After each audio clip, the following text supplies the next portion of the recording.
கர்த்தருடைய பரிசுத்த நாமத்துக்கு மகிமை உண்டாவதாக. Glory be to the holy name of the Lord. ஏசாயா தீர்க்கதரிசன புஸ்தகம் 9ஆம் அதிகாரம் 1ஆம் வசனத்தை நாம் வாசிக்க கேட்கலாம். Prophetical book of Isaiah chapter 9 verse 1.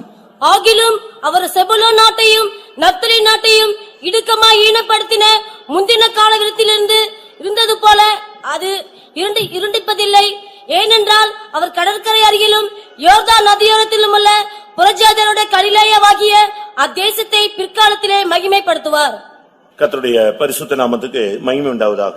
Glory be to the holy name of the Lord. இந்த செபுலோன் நாடும் நப்தலி நாடும் இரண்டும் அது ஈனப்படுத்தப்பட்டு இடுக்கமாய் நடத்தப்பட்டு ஒரு இருண்ட சூழ்நிலையில் தள்ளப்பட்டிருந்ததை நாம் வேதத்திலிருந்து விளங்கிக் கொள்ள முடிகிறது. We read from the word of the Lord that the land of Zebulun and the land of Naphtali were vexed and were lightly afflicted. இந்த இரண்டு பேருமே இந்த இரண்டு நாடுகளும் ஒரு காலத்திலே தனி மனிதர்களாக செபுலோன் நப்தலி என்ற இரண்டு பிள்ளைகளாக இருந்தார்கள். பின்பு அவர்களுக்கு கானானிலே சுதந்திரம் கொடுக்கப்பட்டு அது ஒரு பெரிய நாடாக மாற்றப்படுகிறது. Firstly, these two members, Zebulun and Naphtali, were individual persons, and later when inheriting the land of Canaan, they became the land of Zebulun and Naphtali. இவருடைய துவக்கங்களை நாம் வேதத்திலே பார்க்கும் பொழுது ஆசீர்வாதமாக மகிமையாக மேன்மையாக அமைந்ததை நாம் பார்க்கலாம். When we see their beginning in the word of God, we see that it was blessed and glorious. ஆனால் இப்பொழுது அவருடைய நிலவரம் ஒரு நிர்பந்தமான நிலவரத்தில் இருந்ததாக வேதம் சொல்லுகிறது. But now their state is in a pathetic state. இந்த இரண்டு பேருமே இடுக்கமாய் ஈனப்படுத்தப்பட்டு ஒரு இருண்ட சூழ்நிலையிலே அந்த அவர்களும் அவருடைய நாடுகளும் தள்ளப்பட்டு போய்விட்டது. Both of them were vexed and were afflicted and were sent to a dark state. மனித வாழ்க்கை என்பது சில நேரங்களிலே இப்படிப்பட்ட சூழ்நிலைகளில் தள்ளப்படுவதை நாம் பார்க்கலாம்.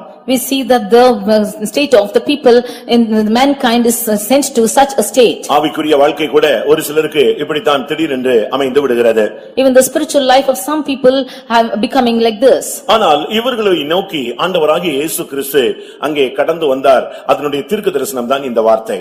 But the Lord Jesus came seeking for these people. This is the prophetical version of it. அங்கே பிற்காலத்தில் அந்த தேசத்தை அவர் மகிமைப்படுத்துவார் என்று சொன்னால் யோர்தான் நதி கலிலேயா இந்த இடங்களுக்கு இயேசு கிறிஸ்து வந்துதான் அந்த சூழ்நிலைகளை மாற்றினார். We see that Jesus, as the prophetical word which was spoken, that he will walk through that places. Jesus walked through the shores of Jordan and Galilee. அருமையானவர்களே, வாழ்க்கை மாற இயேசு ஒரு மனிதனுக்கு தேவைப்படுகிறது.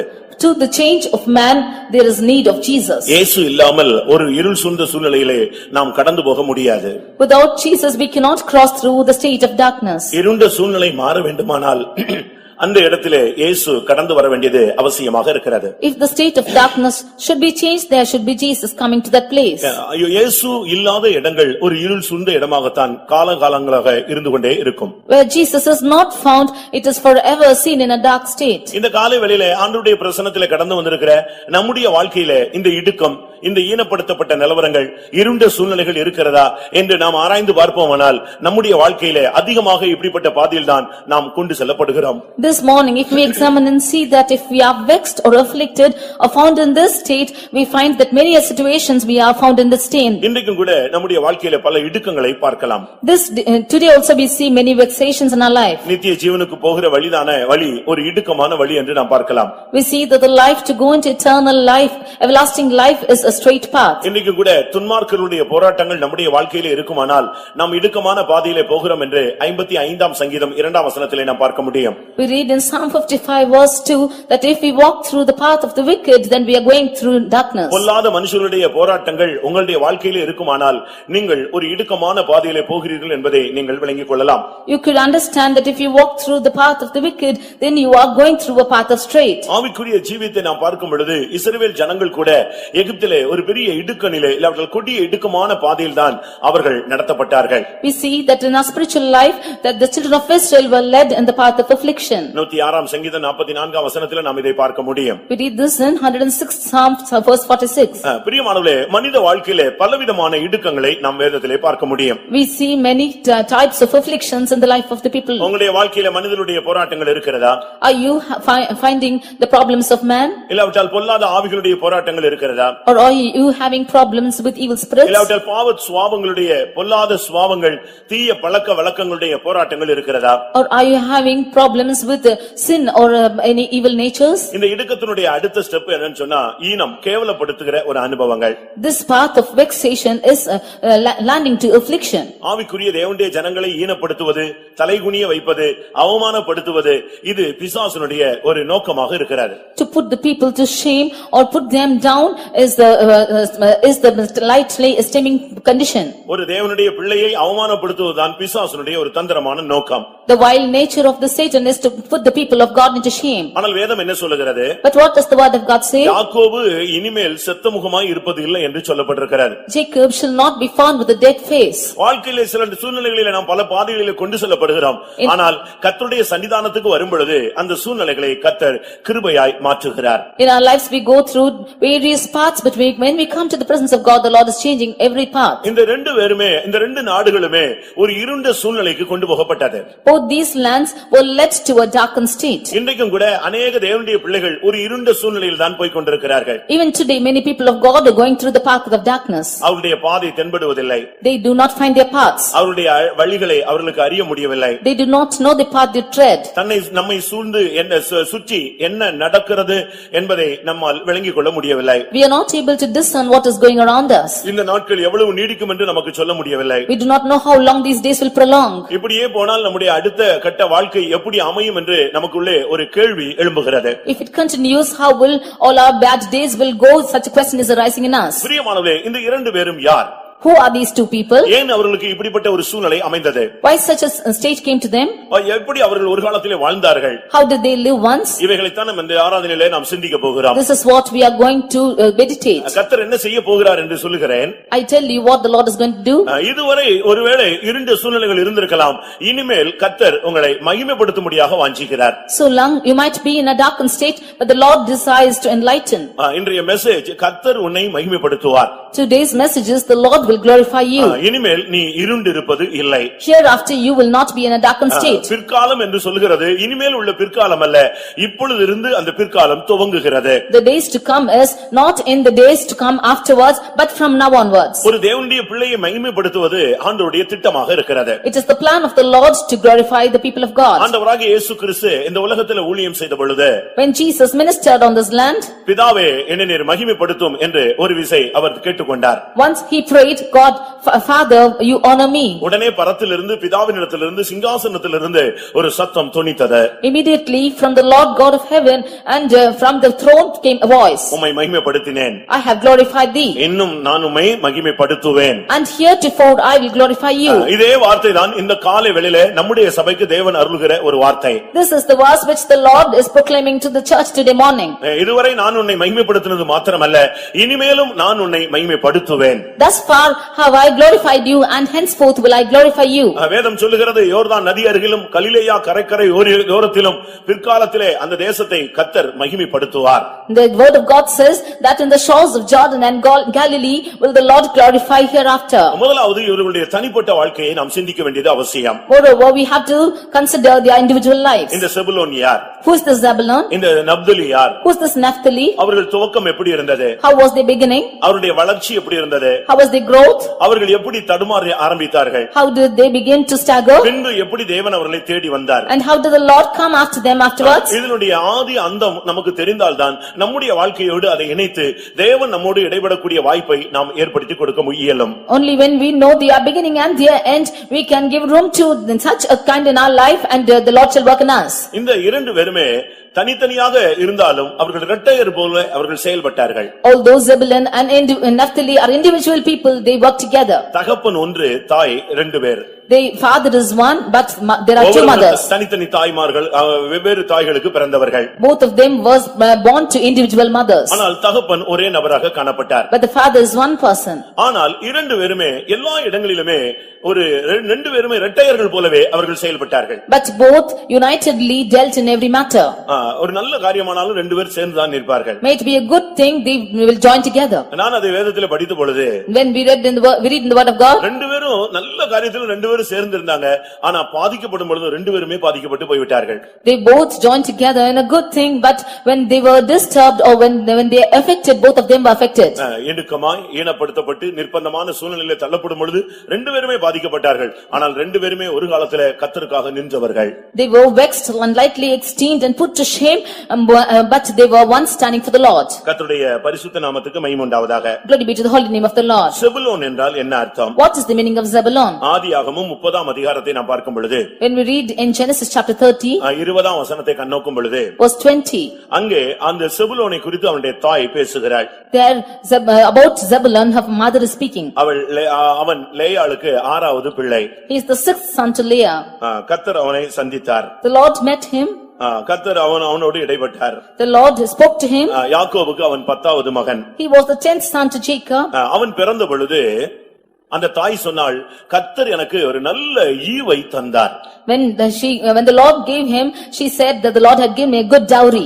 அந்த வார்த்தை சொல்லித்தான் அவள் தேவனை மகிமைப்படுத்துகிறாள். With saying this verse, she is glorifying the Lord. செபுலோன் என்று சொன்னால் கர்த்தர் எனக்கு ஒரு நல்ல ஈவை தந்தார். Zebulun means God had endued me with a good dowry. இந்த நல்ல ஈவு என்றால் என்ன? What is this good dowry meaning? கிருபையினாலே ரட்சிக்கப்பட்டீர்கள், இது உங்களால் உண்டானதல்ல, தேவனுடைய ஈவு என்று சொல்லப்பட்டிருக்கிறது. We read from the word of God that by grace you are saved. This is the gift of God. தேவன் நமக்கு ஒரு நல்ல ஈவை தந்தாரே, அதுதான் நம்முடைய ரட்சிப்பு.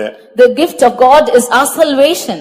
இந்த ரட்சிப்பு என்பது எல்லாருக்கும் கிடைக்காது பிரியமானவர்களே. This salvation is not given to everybody. நாம எப்படியோ உள்ள வந்து விட்டோம். We have come in somehow. நம்மால் அதை புரிந்து கொள்ளவே முடியவில்லை. We are not able to understand it. ஆனா இன்னைக்கு நீங்க போய் ஒரு ஆத்துமாவை சந்திக்க முடியுங்க சொல்லி பாருங்க, அவங்க ஏற்றுக்கொள்கிறார்களா, ஏற்றுக்கொள்ள எவ்வளவு யோசிக்கிறார்கள், அப்படியே ஏற்றுக்கொண்டாலும் அதுக்கு கீழ்ப்படிய முடிகிறதா, இப்படி எல்லாம் பார்க்கும் பொழுது இவைகளெல்லாம் கடந்து கர்த்தர் இந்த மேன்மையான அனுபவத்திலே நம்மை வைத்திருக்கிறார். But if you go and tell the gospel to any person, you test and see if they are able to accept it immediately and how they are accepting Christ. In spite of this, the Lord has saved us. தேவன் எனக்கு நல்ல ஈவை தந்தார். The Lord has given me a good dowry. இந்த ரட்சிக்கப்பட்ட அனுபவம் என்பது ஒரு பெரிய ஈவு. The experience of salvation is a great good dowry. இது ஆண்டவர் கொடுத்த ஒரு பெரிய தயவு. This is a gift or compassion towards us. நம்முடைய குடும்பத்தின் மத்தியிலே, in our midst of families, நம்முடைய ஊராரின் மத்தியிலே, in the midst of the town people, நம்முடைய வீட்டின் மத்தியிலே, in the midst of a household, இப்படி சகோதரர் மத்தியிலே, in the midst of our brethren, நம்முடைய நண்பர்கள் மத்தியிலே, in the midst of our friends, நம்மை மாத்திரம் அழகாக கர்த்தர் வேறு பிரித்து கொண்டு வந்தார். the Lord has separated us beautifully. நான் சிறுவனாக இருந்தபோது, when I was small lad, இந்த சபையில் உள்ள ஒரு விசுவாசி பையனும் நானும் சேர்ந்து படித்தோம். I and a believer boy of this church, both of us studied together. சூழ்நிலை மாறின பொழுது நானும் அவனும் இந்த சபைக்குள்ளேயே வந்தோம். When situations changed, both of us came to this church. சரி, அவன் இருக்கறாங்கற ஒரு வாஞ்சையில நானும் அவனும் இணைந்து செயல்பட்டோம். I had a hope that he is there with me and both of us dealt together. ஆனா ஒரு நாள் திடீர்னு பார்த்தா அவனை காணவில்லை. But once seeing he is not found. அவன் பிறந்தது சிபிஎம்ல, he is born in CPM, வளர்ந்தது சிபிஎம்ல, and he is grown also in CPM. ஆனா திடீர்னு நாங்க ரெண்டு பேரும் ஃபெய்த்தம்ல லீவ்ல இருந்தோம். திடீர்னு பார்த்தா அவனை காணவில்லை. But all of a sudden in our holidays when we were in Faithum, he is not found. என்னிடத்துல கேட்டார், பிரதர் நீ அவனை எங்கன்னு கேட்டார். The brother asked me, where is he? நானும் அவனும் ஒரு ஸ்கூல்ல ஒரு 2 வருஷம் சேர்ந்து படிச்சிருப்போம். Both of us studied together in a school 2 years. ஆனா அப்படிலாம் அவனை கேட்ட உடனே எனக்கு அவன் எங்க இருக்கான்னு தெரியாது. Because he asked me, I did not know where he was. அவனை அவர் தேடினார். They searched for him. வீட்ல இல்ல. He was not found at home. கடைசில அவனை தேடி அவர் தியேட்டர் வாசல்ல போய் பிடிச்சிட்டார். Finally, they found him in the doorstep of theater.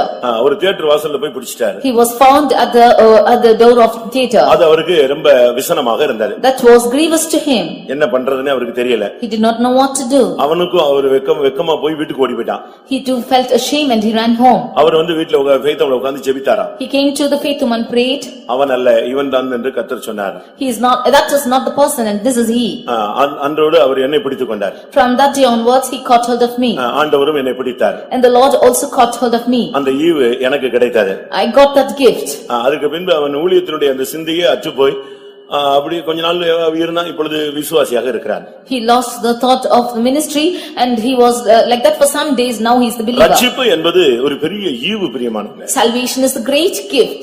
அதை நீங்க சரியான விதத்துல விளங்கிக் கொள்ள வேண்டும். That you should understand in the right way. இந்த ரட்சிப்பின் மேன்மை நமக்கு தெரியாதனால தான் ஏதோ ஒரு ஃபார்மாலிட்டிக்கு ஒரு நாமினல் கிறிஸ்டியன் போல நம்ம வந்துட்டு போறோம். Because we do not know the greatness of this salvation, we come as a nominal Christian and go. ஒரு மனுஷன் சொல்லுகிறான், ரட்சிப்பின் பாத்திரத்தை எடுத்துக்கொண்டு நான் சுவிசேஷத்தை அறிவிப்பேன் குடிப்பேன், நன்றினால கர்த்தரை மகிமைப்படுத்துவேன் என்று சொல்லுகிறான். A man of God says that I will take the cup of salvation and declare the name of the Lord, and with thanksgiving I will give praises. இந்த ரட்சிப்புக்கு நாம் எந்த விதத்திலும் தகுதி உள்ளவர்கள் அல்ல. We are not worthy of this great salvation in any cause. அதுவும் இந்த சர்ச்சில் வந்து இருக்கிறது என்பது ஒரு பெரிய மகிமையான ஒரு அனுபவம். That too, to stand in this church is a glorious experience. இங்கே சொல்லி இருக்கிறது, தேவன் எனக்கு ஒரு நல்ல ஈவை தந்தார். Here it is said, the Lord has given me a good gift. அடுத்து அவள் சொன்ன வார்த்தை என்ன தெரியுமா? Nextly what she said, இப்பொழுது அவர் என்னுடனே வாசம் பண்ணுவார். now will my husband dwell with me. ரட்சிக்கப்பட்டது மாத்திரமல்ல பிரியமானவர்களே, Not only being saved, தேவன் நம்மோடு வாசம் பண்ணக்கூடிய ஒரு அடுத்த கட்ட வாழ்க்கை இருக்கிறது. that is the next step wherein God will dwell with us. செபுலோனுக்கு அந்த தாய் சொல்லுகிறாள், தேவன் எனக்கு நல்ல ஈவை தந்தார், இனிமேல் அவர் என்னோடு கூட வாசம் பண்ணுவார். For Zebulun, the mother says, God had given me a good dowry, now will my husband dwell with me. ஏதோ ரட்சிப்பு என்பது விசுவாசத்தினால வருகிறது என்று நாம் எடுத்து விடக்கூடாது. We should not think that salvation is coming by faith. இரண்டாவது, நம்முடைய வாழ்க்கைக்குள்ளே ஆண்டவர் நம்மோடு வாசம் பண்ணக்கூடிய ஒரு வாழ்க்கை அவசியம். Secondly, in our lives we need God to dwell in us.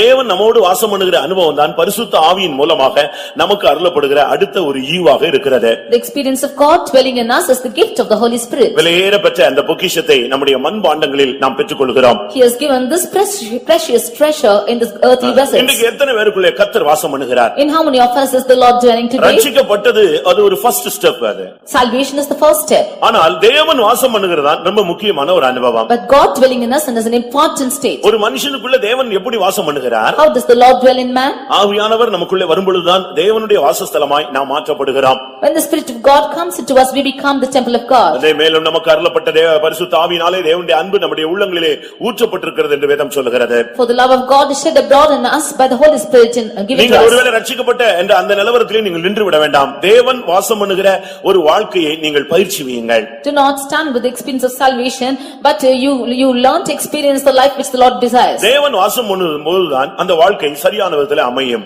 Only when we live a life pleasing to the Lord, that life is a pleasant life. அந்த ஒரு நாள் ஆண்டவராகிய இயேசு அந்த தேவ ஆலயத்துக்குள்ளே பிரவேசித்தார். One day Jesus entered into the temple of God. அந்த ஒரு நாள் அந்த ஆலயமே சுத்திகரிக்கப்பட்டு போய்விட்டது. That one day the temple of God was sanctified. ஒரே நாளில் அந்த ஆலயம் ஒரு மறுரூபத்தை சந்தித்தது போல உண்டானது. In one day that temple was transfigured. இந்த காலை வேளையில கூட கர்த்தர் உங்களுக்குள்ளே வாசம் பண்ண சில நிமிடங்கள் கொடுத்து பாருங்கள், உங்களுடைய வாழ்க்கை மறுரூபத்தை சந்திக்க ஆரம்பிக்கும். This morning you give a few minutes to the Lord and your life will be transformed. அதனால தான் நம்முடைய சர்வீஸ்ல ஆவியானவருக்கு அதிக நேரத்தை நாம் கொடுக்கிறோம். That is why we give more time for the filling of the Spirit. அந்த வொர்ஷிப்ல நீங்க இருந்தீங்கன்னு சொன்னா உங்களுக்குள்ள அந்த ஆவியானவருடைய ஆளுகையை நீங்கள் ஃபீல் பண்ண முடியும். If you are in that worship, then you can feel this Spirit of God's move. அவர் உள்ளே வரும் பொழுது When he is coming in, உன்னுடைய மனம் புதிதாகிறது. your mind is renewed. உன்னுடைய வாழ்க்கையில மறுரூபம் உண்டாகிறது. There is a transformation in your life. உனக்குள்ளே ஒரு சுத்திகரிப்பு உண்டாகிறது. You have a sanctification in you. உனக்குள்ளே தெய்வீக வாஞ்சை உண்டாகிறது. And there is a godly desire in you. உனக்குள்ளே ஒரு பிரதிஷ்டை உண்டாகிறது. You have a consecration in you. உனக்குள்ளே ஒரு தெய்வீக எண்ணங்கள் உண்டாகிறது. You have divine thoughts in you. நல்ல முடிவுகளை நீ எடுக்கிறாய். You make good decisions. இதெல்லாம் பிரியமானவர்களே, இந்த ஆவியானவர் உள்ளுக்குள்ள வருகிறதுனால நடைபெறுகிற சம்பவங்கள். This is all, dear beloved, because of the Spirit of the Lord is coming into you, this is taking place. இந்த ஆவியானவர் உள்ளே வரும் பொழுது உனக்கு சுகம் கிடைத்து விடுகிறது. When the Spirit of God comes into you, you are healed. இந்த நிறைவு வரும் பொழுது குறைவு உன்னை விட்டு வெளியே போகிறது. When this fullness comes, all the shortcomings are driven away. ஆனபடியால்தான் அவள் சொன்னாள், இனிமேல் என்னுடைய புருஷன் என்னோடு கூட வாசம் பண்ணுவார். That is why she said, hereafter my husband will dwell with me. நம்முடைய சிருஷ்டிகர் தான் நம்முடைய நாயகர். For our husband is a maker. ஒரு தேவனுடைய பிள்ளை என்று சொல்லுகிறவன் கர்த்தர் வாசம் பண்ணக்கூடிய ஒரு வாசஸ்தலமாக ஆலயமாக தன்னை மாற்ற வேண்டியது அவசியமாக இருக்கிறது. When we say the child of God, he should change his life as the temple of God. இவ்வளவு நல்ல ஈவை பெற்ற தேவன் வாசம் பண்ணுகிற மனிதன் தான் இப்பொழுது நாம் முதலாவது வாசித்த வசனத்தின்படி இடுக்கமாய் ஈனப்படுத்தப்பட்டு ஒரு இருண்ட சூழலில் தள்ளப்பட்ட ஒரு நிலவரத்தை நாம் பார்க்கிறோம். Man who is in such a blessed state is now turned to a vexed and a lightly afflicted state. அடுத்ததாக அவருடைய நிலவரம் என்ன? Nextly, what was her state? ஆதியாகமம் 49ஆம் அதிகாரத்தை பார்க்கும் பொழுது, Genesis 49 chapter when we see 13ஆம் வசனத்தை பார்க்கும் பொழுது, verse 13, அங்கே என்ன சொல்லப்பட்டிருக்கிறது? what is said here? செபுலோனை குறித்து தகப்பன் என்ன பேசுகிறான்? What does the father say about Zebulun? செபுலோன் கடற்கரை அருகே குடியிருப்பான், அவன் கப்பல் துறைமுகமாயிருப்பான், அவன் எல்லை சீதோன் வரைக்கும் இருக்கும். இங்கே தகப்பன் அந்த பிள்ளையை குறித்து சொல்லக்கூடிய வார்த்தை. This is the verse which the father speaks about the son. வாழ்க்கையிலே 3 பேருடைய ஆசீர்வாதம் உங்களுக்கு தேவை. In the life you need 3 people's blessings. ஒன்று தாயினுடைய ஆசீர்வாதம். One is the blessing of the mother. இரண்டாவது தகப்பனுடைய ஆசீர்வாதம். Secondly, blessing of the father. மூன்றாவது ஊழியக்காரருடைய ஆசீர்வாதம். Thirdly, blessing of the workers. இந்த 3 பேருடைய ஆசீர்வாதம் இல்லாத எந்த மனிதனும் பைபிள்ல சிறந்து விளங்கினதாக நீங்கள் விளங்கிக் கொள்ளவே முடியாது. If not for these 3 blessings, there is no man who is excelled in the word of God. இங்கே தாய் சொல்லுகிறாள் நல்ல ஈவு என்று சொல்லுகிறாள். Here the mother says it's a good dowry. நீங்கள் உங்களுடைய வீடுகளுக்கு நல்ல ஈவாக இருக்கிறீர்களா? Are you a good gift to your house? நீங்கள் இந்த சபைக்கு நாசரேத் சபைக்கு நீங்கள் ஒரு நல்ல ஈவா இருக்கிறீர்களா? Are you a good gift to this church of Nazareth? நீங்களே நீங்கள் கேள்வி கேட்கலாம். You can question yourselves. நீங்களே அனலைஸ் பண்ண வேண்டிய டைம் இதுதான் பிரியமானவர்களே. This is the time for you to analyze. நீங்களே உங்களை சரிப்படுத்தி சீர்படுத்தி உங்களை நீங்களே பக்குவப்படுத்த வேண்டிய ஒரு நேரம். This is the time for you to establish yourself and rectify yourself. அன்றைக்கு அந்த தாய் சொன்னாள் ஒரு நல்ல ஈவை கர்த்தர் எனக்கு தந்தார். That day the mother said that the Lord had given you a good dowry. உங்களை பார்க்கும் பொழுது நாங்கள் சொல்ல வேண்டும் இந்த சபைக்கு இவங்க ஒரு நல்ல ஈவு என்று சொல்ல வேண்டும். When we look at you, we should say that they are a gift to the church. நீங்க அப்படியானால் இந்த சபையில எப்படி செயல்பட வேண்டும் என்பதை சிந்தித்து பாருங்கள். If so, you think and see as to how you should work in this church. நீங்கள் இந்த சபையில ஒரு நல்ல ஈவாக செயல்படும் பொழுதுதான் கர்த்தர் நமக்குள்ளே வாசம் பண்ணி பெரிய காரியங்களை செய்ய இயலும். Only when you are operating as a good gift, then the Lord can do great things. இரண்டாவதாக நாம் பார்க்கும் பொழுது ஆதியாகமம் 49:13 நாம் இப்பொழுது வாசிக்க கேட்டோம். Secondly, when we read in 49th chapter of Genesis 13th verse, ஒவ்வொரு பிள்ளைகளை குறித்து அந்த தகப்பன் ஒவ்வொரு வார்த்தைகளை சொல்லுகிறார். about each child the son the father is telling something. ஒன்று அவருடைய சுபாவ அடிப்படையில் சொல்லப்பட்ட வார்த்தைகள். One is based on their characters. ஒன்று பழக்க வழக்கங்களின் அடிப்படையில் சொல்லப்பட்ட வார்த்தைகள். One is based on their physical natures. சில வார்த்தைகள் கோபத்தின் வார்த்தைகள். Some words are words of anger. சில வார்த்தைகள் தீர்க்கதரிசன வார்த்தைகள். Some words are prophetical words. இங்க நீங்கள் பார்க்கும் பொழுது Here when you read, ஒவ்வொரு பிள்ளைகளுக்கும் ஒவ்வொரு விதத்துல பேசுகிறான். the father speaks differently for different sons. ஒரு மகனை பார்த்து சொல்லுகிறான் அவன் சர்ப்பம் என்று சொல்லுகிறான். Of one son he says that he's an ass. ஒரு மகனை பார்த்து சொல்லுகிறான் ஓநாய் என்று சொல்லுகிறான். Of one son he says that he's a wolf. ஒரு மகனை பார்த்து சிங்கம் என்று சொல்லுகிறான். One is a lion. ஒரு மகனை பார்த்து கழுதை என்று சொல்லுகிறான். One son is a foal. இப்படி ஒவ்வொருத்தருக்கும் ஒவ்வொரு நேம், அதாவது அவங்களுடைய கேரக்டர் எப்படி இருந்துச்சோ அதை அப்படி சொல்லிட்டே வர்றான். According to their character he is naming them. ஆனால் இவனுடைய வாழ்க்கையை பத்தி பேசும் பொழுது But when he speaks about this person, விருத்தனமான வார்த்தைகளை உபயோகிக்காமல் அவனை குறித்து சொல்றான் அவன் கடல் துறை அருகே குடியிருப்பான் கப்பல் துறைமுகமாய் இருப்பான். About him he is not saying beastly words, but he says that he shall dwell in the haven of the sea and he shall have the haven of ships. இந்த கப்பல் என்பது விசுவாச வாழ்க்கையை வலியுறுத்தி சொல்லுகிறது. This ship is telling about the life of faith. ஒரு தேவனுடைய பிள்ளை என்று சொல்லுகிறவன் சாதாரண விசுவாசி அல்ல, அவன் ஒரு விசுவாச வீரனாய் வாழ வேண்டும். When we say a child of God, he is not an ordinary person, but he should live a life of faith. முதலாம் தீமோத்தேயு 1:19 நாம் கண்ணோக்கும் பொழுது When we read in 1 Timothy 1st chapter verse 19, விசுவாசமாகிய கப்பல் என்ற வார்த்தையை நாம் பார்க்க முடியும். we see that the faith which is the ship. ஒரு தேவனுடைய பிள்ளை என்று சொல்லுகிறவன் விசுவாச வாழ்க்கைக்கு அந்த கப்பல் அந்த மனிதனை நம்பி அல்ல தேவனை நம்பிதான் அந்த கடலிலே அது பயணப்படுகிறது. When we say a child of God, he is like the ship and it is proceeding believing on the Lord. இந்த விசுவாச வாழ்க்கை என்பது நடுக்கடல் பயணம். This life of faith is the travel of the ship in the sea. விசுவாச மார்க்கம் என்பது அது தரை பயணம் அல்ல.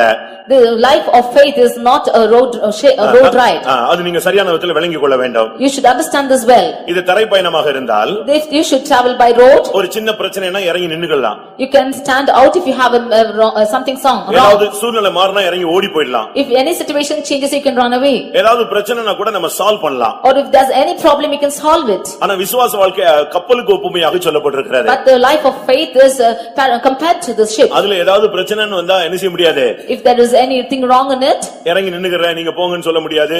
இல்ல விட்டா ஏதாவது ஒரு ப்ராப்ளம்னா சால்வ் பண்ண முடியாது.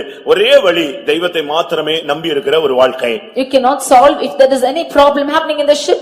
Only thing is you should rely on the Lord and believe on him. கிறிஸ்தவ வாழ்க்கை என்பது கிறிஸ்துவை சார்ந்த ஒரு வாழ்க்கை. The life of a Christian is the life of faith on the Lord. நாம் விசுவாசி என்று சொல்லுகிறோம். ஆனால் விசுவாசத்திலே சார்ந்து கொள்ளாத சும்மா போர்டு போட்ட ஒரு விசுவாசிகளாக இருக்க கூடாது. We say we are believers, but when we call ourselves our believers, we should not call by ourselves by name by board. விசுவாசம் இல்லாமல் தேவனுக்கு பிரியமா இருப்பது கூடாத ஒரு காரியம். For without faith it is impossible to please God. தகப்பன் அவனை பார்த்து சொன்னான் அவன் கப்பல் துறைமுகமாய் இருப்பான். The father father says that he shall be a heaven of the sea. இன்றைக்கு நம்முடைய விசுவாசத்தை நாம் பரிசோதித்து பார்க்கலாமே.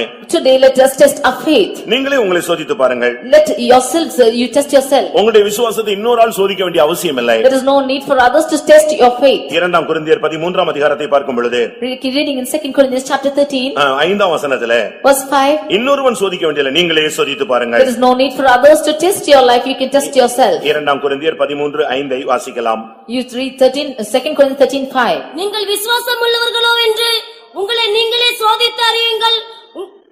இயேசு கிறிஸ்து உங்களுக்குள் உங்களை இருக்கிறார் என்று நீங்களே பரீட்சித்து பாருங்கள்.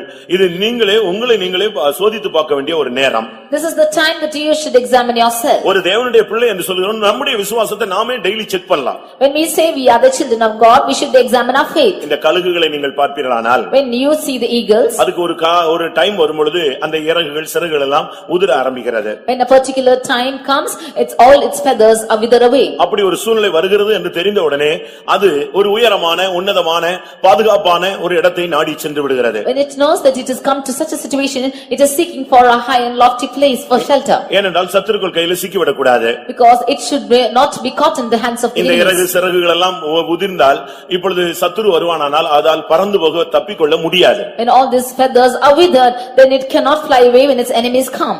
அப்படினால அது எந்த ஒரு சத்துருவும் தென்படாத ஒரு இடத்துல போய் தன்னை வைத்துக் கொள்கிறது. Therefore it is going to a high and lofty place where no enemies can see. அதற்கு பின்பு அந்த இறகுகள் எல்லாம் கொத்தி அது எல்லாத்தையும் பிச்சு எடுத்து விடுகிறது. Then it pricks all its feathers and it takes away everything. கழுகை போல ஒரு முழு மொட்டையா என்று வேதம் சொல்கிறது, முழுவதும் தன்னை அது மலித்து விட்ட ஒரு நிலவரத்துக்கு கொண்டு வருகிறது. Finally it is becoming fully bald and it is fully totally bald. என்ன சம்பவிக்கிறது? What is happening? மறுபடி இந்த சிறகுகள் இறகுகள் எல்லாம் முளைக்கிறது. Again the feathers are beginning to grow. எல்லாம் முளைத்த உடனே After it's growing, அந்த பழைய ஸ்டேஜ் வந்துதா இல்லையான்னு அது செக் பண்ணுகிறது. it's checking whether it's come to the final stage. அந்த பழைய பெலன் வந்து விட்டதா? Whether the earlier strength is இல்ல come அந்த புது பெலன் நமக்கு வந்து விட்டதா? or the new strength has come to it. அது குறித்து நான் ஒரு புக்ல படித்தேன். I read about that in a book. அது மரத்துல போய் மோதி பாக்குமா? It will go and dash itself against the tree. அதுக்கு பழைய பெலன் இருக்கும் பொழுது மோதும் பொழுது அந்த எந்த கிளை ஒடிஞ்சதோ அதே போல ஒரு கிளையில போய் மோதுகிறது. When it has having its earlier strength, it will go dash against the branch and it will break. So likewise it's going and dashing against the tree. அதுல டாஷ் பண்ணும்போது அது ஒடிஞ்சு விழுந்துருச்சுனா இது பழைய நிலவரத்துக்கு பறந்து தன்னுடைய கூட்டை மாற்றிக் கொள்கிறது. On dashing, if the branch breaks, then it is going back to its own nest. Suppose அது ஒடிஞ்சு விழலன்னா, if it's not breaking, இது திரும்ப போகிறதே கிடையாது. it's not going back again. மறுபடியும் பழைய இடத்துல உட்கார்ந்து தன்னை இன்னும் பலப்படுத்த முடியாக காத்திருக்கிறது. Again it is coming back to the same state, sitting there and strengthening itself. அதுக்கு வேற யாருமே பரீட்சை வைக்க வேண்டியது இல்ல. Nobody else has to give a test for it. ஆவிக்குரியவர்கள் நாமே விசுவாசம் உள்ளவர்களோ இல்லையோ என்று நம்மை நாமே சோதிக்க வேண்டும். We the spiritual people of God should test ourselves if we have faith or not. யாங்கயாவது பிசாசு துரத்துறாங்கன்னா நீங்க போய் நின்னு ஜெபிச்சு பாருங்க, உங்களுக்குள்ள அந்த gift இருக்கா இல்லையான்னு கண்டுபிடிச்சிடலாம். You go and say, you pray to a person who is caught possessed by devil, then you can examine if you have the gift or not. ஆஸ்பத்திரியில போய் ஊழியம் செய்யுங்க, அங்க வியாதியஸ்தன் எழும்பினானால் உனக்குள்ள சுகமாக்கும் வல்லமை இருக்கிறது என்பதை நீ புரிந்து கொள்ளலாம். You go to the hospital and do the ministry and pray and you can see if you have the gift of healing. இங்கே தகப்பன் சொல்கிறான், அவன் கப்பல் துறைமுகமாய் இருப்பான். Here the father says that he shall be the heaven of ships. அவன் அங்கேதான் குடியிருப்பான். He will dwell there. அவன் விசுவாச வாழ்க்கை அவனுக்கு நிரந்தரமான ஒரு வாழ்க்கை. And the life of faith is a permanent life for him. அவன் எங்கேயோ குடியிருந்து எப்போமோ கப்பல் துறைமுகத்துக்கு வரக்கூடிய ஆள் அல்ல. He is not a person dwelling somewhere else and then coming to the heaven of ships. அவனுடைய அறிக்கை விசுவாசம். His confession is faith. அவனுடைய வாஞ்சை விசுவாசம். His desire is faith. அவனுடைய செயல்பாடு விசுவாசம். All his actions are faith. அவனுடைய மூச்சும் பேச்சும் எல்லாமே விசுவாசம் விசுவாசம் என்றே அமைந்து விடுகிறது. All his works and talks are only faith. அருமையானவர்களே, நம்முடைய விசுவாசத்தை நாம் சோதித்து பார்க்க வேண்டிய நேரம் இதுதான். Dear beloved, this is the time for us to examine our faith. அவனுடைய தாய் சொன்னால் நல்ல ஈவு என்று சொன்னால், இவன் சொல்லுகிறான், தகப்பன் சொல்லுகிறான், அவன் ஒரு துறைமுகமாக கப்பலாக இருப்பான். The mother says that he is a good gift, but the father says he shall be heaven of ships. ஆவிக்குரிய தேவனுடைய ஜனங்கள் நல்ல ஒரு விசுவாசிகளாக நிற்க வேண்டும். The spiritual people of God, they should be good believers. விசுவாசத்துக்கு 2 step இருக்கிறது. For the faith there are 2 steps. முதல் step என்ன தெரியுமா? What is the first step? தேவன் நம்மை தப்புவிக்க வல்லவர். The Lord is able to deliver us. இது ரோட்ல போற விசுவாசி கூட சொல்லக்கூடிய ஒரு வார்த்தை. This is the word which the believer on the road can say. அது ரொம்ப ஈஸியா சொல்லிடலாம், தேவன் என்னை தப்புவிக்க வல்லவர். We can easily say that the Lord is able to deliver us. அடுத்த ஸ்டெப் இருக்கிறது. Next step is, அப்படியே அவர் என்னை தப்புவியாமல் போனாலும் நாங்கள் பின்மாறி போகிறதில்லை, சிலையை பொற்சிலையை வணங்கிக் கொள்வது இல்லை. even if he is not able to deliver us, we will not bow down towards this golden image. அப்படின்னு என்ன அர்த்தம்? If so, what's the meaning? எங்களை மரணத்துக்கு நாங்கள் ஒப்பு கொடுக்கிறோம் என்று அர்த்தம். We yield ourselves to death. விசுவாசத்தினுடைய ஃபர்ஸ்ட் ஸ்டெப்ல தான் நம்ம அநேகர் நின்று கொண்டே இருக்கிறோம். Many of us are standing in the first step of faith, இல்லாவிட்டால் அது விசுவாசத்தின் துவக்கம். or the beginning of faith. ஆனால் விசுவாசத்தின் பூரணம் என்பது அவர் என்னை குணமாக்கினாலும் விடுவித்தாலும் விடுவியாமல் போனாலும் நாங்கள் கர்த்தருக்காக நிற்போம் என்பதுதான் விசுவாசத்தின் பூரணம். But the perfection of faith is whether he delivers or not, we will stand for the faith. கர்த்தருடைய பரிசுத்த நாமத்துக்கு மகிமை உண்டாவதாக. Glory be to the holy name of the Lord. உபாகமம் 33ஆம் அதிகாரத்தை பார்க்கும் பொழுது, In Deuteronomy chapter 33 when we இங்க read, மூன்றாவது ஊழியக்காரனுடைய ஆசீர்வாதம். thirdly we see the blessing of the worker. உங்களுடைய வாழ்க்கையில இதெல்லாம் இருக்கான்னு கொஞ்சம் செக் பண்ணி பாருங்க You check பிரியமானவர்களே. out in your life and see if all these blessings are found in life. ஊழியக்காரன் அந்த செபுலோனை பார்த்து என்ன சொல்லுகிறான்? What does the worker say about Zebulun? அவனுக்கு பிள்ளை பிறந்தது வளர்ந்தது அத பத்தி எல்லாம் பேச்சல்ல, அவன் ஒரு தேவனுடைய வார்த்தையை அவனுக்காக சொல்லுகிறான். He does not consider whether he is born or alive. He is telling the prophetical word of God. உபாகமம் 33:18-19 பார்க்கும் பொழுது, When we read in Deuteronomy chapter 13 verses 18 and 19, தேவனுடைய மனுஷனாகிய மோசேயினுடைய வார்த்தைகள். these are the words of the man of God Moses. மோசே மரணமடையும் முன்பு ஆசீர்வதித்த ஆசீர்வாதம். These are the blessings before transfiguration of Moses. இங்கே செபுலோனை குறித்து என்ன சொல்லுகிறார்? What does he say about Zebulun? நீ வெளியே புறப்பட்டு போகையில் சந்தோஷமாய் இரு. Rejoice in thy going out. கடல்களில் உள்ள சம்பூர்ணத்தை கர்த்தர் உனக்கு தருவார், நீ அதை அனுபவிப்பாய். For the Lord shall give thee the abundance of the seas, and thou shalt be இந்த happy. இடத்துல செபுலோனும் இசக்காரும் இணைந்து சொல்லப்பட்டிருக்கிறார்கள். Here about Zebulun and Issachar both jointly said. செபுலோனை குறித்து சொல்லப்பட்ட வார்த்தை என்ன? What is the word about நீ Zebulun? வெளியே புறப்பட்டு போகையிலே சந்தோஷமாய் இரு. Rejoice in thy going out. கிறிஸ்தவ வாழ்க்கை துக்கம் நிறைந்தது அல்ல. The Christian life is not full of sorrows. ஒரு பகுதியில பார்த்தா துக்கம் இருக்கும், ஆனா நாம் துக்கம் உள்ளவர்களாக இருக்க கூடாது. On one hand we will have sorrows, but we should not be with man of sorrow. பலவீனம் இருக்கும், ஆனா நீ பலவீனன் என்று சொல்லக்கூடாது. We will have weakness, but we should not be saying that you are weak. வியாதிகள் போராடும், ஆனா வியாதியஸ்தன் என்று நீ சொல்லக்கூடாது. The sickness will strive, but you should not confess that you are sick. பலவீனனும் பலவான் என்றுதான் சொல்ல வேண்டும். Even the weak shall say that he is strong. நீ இந்த உலகத்துல இந்த கிறிஸ்தவ வாழ்க்கையில சந்தோஷமாய் இருக்க வேண்டும். In your Christian life you shall be happy. எப்படி முள்ளு குத்தும்போது சந்தோஷமா இருக்க முடியும்? How can when the thorn is pricking be happy? எல்லா திராட்சை செடி பலனற்று போனால் எப்படி சந்தோஷமா இருக்க முடியும்? If the victory or if the grapes should fail, how can you be rejoicing? இதெல்லாம் ஒரு கேள்வி. This is all a question. ஆனா வேதம் என்ன சொல்லுகிறது? What does the word of God say? எல்லாம் பலனற்று போனாலும் முதலற்று போனாலும் நான் கர்த்தருக்குள் சந்தோஷமா இருப்பேன், என் தேவனுக்குள் நான் களி கூறுவேன். Even if everything should fail, I will rejoice in the Lord, I will rejoice in the God of my salvation. இதை எப்படி நம்ம பிராக்டீஸ் பண்ண முடியும்? How can we practice this? துக்கத்துல எப்படி சந்தோஷமா இருக்க முடியும்? How can we rejoice in our grief? வியாதியில எப்படி சந்தோஷமா இருக்க முடியும்? How can we be happy in our sickness? போராட்டங்களிலே எப்படி சந்தோஷமா இருக்க முடியும்? How can we rejoice over our tribulations? தரித்திரத்துல எப்படி சந்தோஷமா இருக்க முடியும்? How can we rejoice in our poverty? இது ஒரு நல்ல ஒரு கேள்வி பிரியமானவர்களே. This is a good question. இந்த சூழ்நிலையில சந்தோஷமா இருக்கத்தான் பரிசுத்த ஆவியின் சந்தோஷம் நமக்கு அருளப்படுகிறது. To be happy in such a situation is the Spirit of God given to us. அது நீதியும் சமாதானமும் பரிசுத்த ஆவியினால் உண்டாகும் சந்தோஷமா இருக்கிறது. That is the joy of righteousness, joy in spirit. ஒண்ணுமே இல்லாட்டாலும் நமக்குள்ள ஆவியானவர் இருந்தா நாம் களி கூர்ந்து கொண்டே இருக்கலாம். If we don't have anything, if we have the Spirit of God, we can keep on rejoicing. அதனால தான் அந்த ஆவியில நிரம்பும் பொழுது உங்களுக்கு கவலைகள் மறக்கிறது. That is why you forget your sorrows when you get filled in the Spirit. அந்த சஞ்சலம் தவிப்பு உன்னை விட்டு விலகுகிறது. All the sorrow and the mourning shall flee away. எங்க பாஸ் ஜோயல் சொல்லுவாரு அடிக்கடி, நல்ல ஆவியில் நிறையும் பொழுது நீங்க பைத்தியக்காரனை கூட நீங்க தோத்து கடிச்சிடணும், அந்த அளவு ஆவிக்குள்ளேயே மூழ்கி விடணும்னு சொல்றாரு. When Pastor Joel is saying, he used to say that when you get fully drenched in the Spirit, you will be more like a maddened person. நாம பைபிள் தூக்கிட்டு வரதுக்கு வெட்கப்படுறோம். We are ashamed to carry a Bible. White and white போடுறதுக்கு வெட்கப்படுறோம். We are ashamed to put white and white. நாம முழங்கால் போடுறதுக்கு வெட்கப்படுறோம். We are ashamed to kneel down. ஆவியில நிரம்புறதுக்கு வெட்கப்படுறோம். We are ashamed to get filled in the Spirit. இப்படி வெக்கம் சொல்லிட்டே போயிட்டே இருக்க வேண்டியதான். கடைசில பரலோகத்துக்கு போகும்போது அவர் சொல்லுவாரு, நீ என்னை குறித்து வெட்கப்பட்டபடினா நானும் உன்னை குறித்து என்ன செய்கிறேன், வெட்கப்படுகிறேன் தான் சொல்லுவார். If we go on in a shamefulness like this, when we go to heaven, he will say, because you are shameful of me, I am ashamed of you. இந்த உலகத்தில் ஒருவன் என்னை குறித்து எவன் வெட்கப்படுகிறானோ அவனை குறித்து நான் பரலோகத்திலே பிதாவின் மகிமையின் சன்னிதானத்திலே பேசும்பொழுது நான் என்ன செய்வேன், வெட்கப்படுவேன். He who is ashamed of me in this world, will I also be ashamed of him before the Father in the presence of God. நல்ல ஆவியில நிரம்பும் பொழுது நமக்கு இந்த உலகத்துல எந்த விதமான என்டர்டெயின்மென்ட்டும் கிடையாது. When we don't have any other entertainment in the world, அப்படினா நம்ம டூர் போறதோ going to the tour 3 மணி நேரம் உட்கார்ந்து TV பார்க்கறதோ or going before the TV and watching. நமக்கு இந்த உலக பிரகாரமான எந்த விதமான என்டர்டெயின்மென்ட்டும் நம்முடைய மார்க்கத்திலயும் கிடையாது, நம்முடைய பைபிள்லயும் கிடையாது. We don't have any other entertainments like this in our tradition or in the word of God. நமக்கு என்டர்டெயின்மென்ட்ங்கிறது இதுதான், தேவனுடைய சமூகம் மாத்திரம்தான். All our entertainment is the presence of God. வெளிய போனா பிரச்சனைகள், When we go out, problems. வெளிய போனா தேவைகள், When we go out, there are things which we don't வீட்ல want. இருந்தா பயங்கரமான போராட்டங்கள். When we come to the house, many problems. இதெல்லாம் எல்லா மனுஷனுக்கும் உள்ளது, நமக்கும் அது அதிகமாக இருக்கிறது. What is common to other people, more to us. ஆனா நமக்கு என்டர்டெயின்மென்ட்ங்கிறது, இளைப்பாறுதல்ங்கிறது, சந்தோஷம்ங்கிறது தேவனுடைய சமூகம் மாத்திரமே. But our entertainment, our rest and our joy is the presence of God. ஆனந்தம் அங்க சொல்லி இருக்கிறது, செபுலோனே நீ வெளியிலே புறப்படுகையில் நீ சந்தோஷமாயிரு. Therefore it said, rejoice Zebulun in thy going out. செத்து போனவனை போல நீ புறப்பட்டு வெளியே வராத. Don't come out as a dead person. உயிர்த்தெழுந்த ஒரு மனிதனை போல வெளியே வா. You come out as a resurrected man. உனக்கு கடல்களில் உள்ள சம்பூர்ணத்தை கர்த்தர் உனக்கு தருவார். The Lord shall give the abundance of the seas. அப்படினா என்ன அர்த்தம்? What does it mean? விசுவாச வாழ்க்கையில ஒரு பெரிய ஆசீர்வாதம் இருக்கு.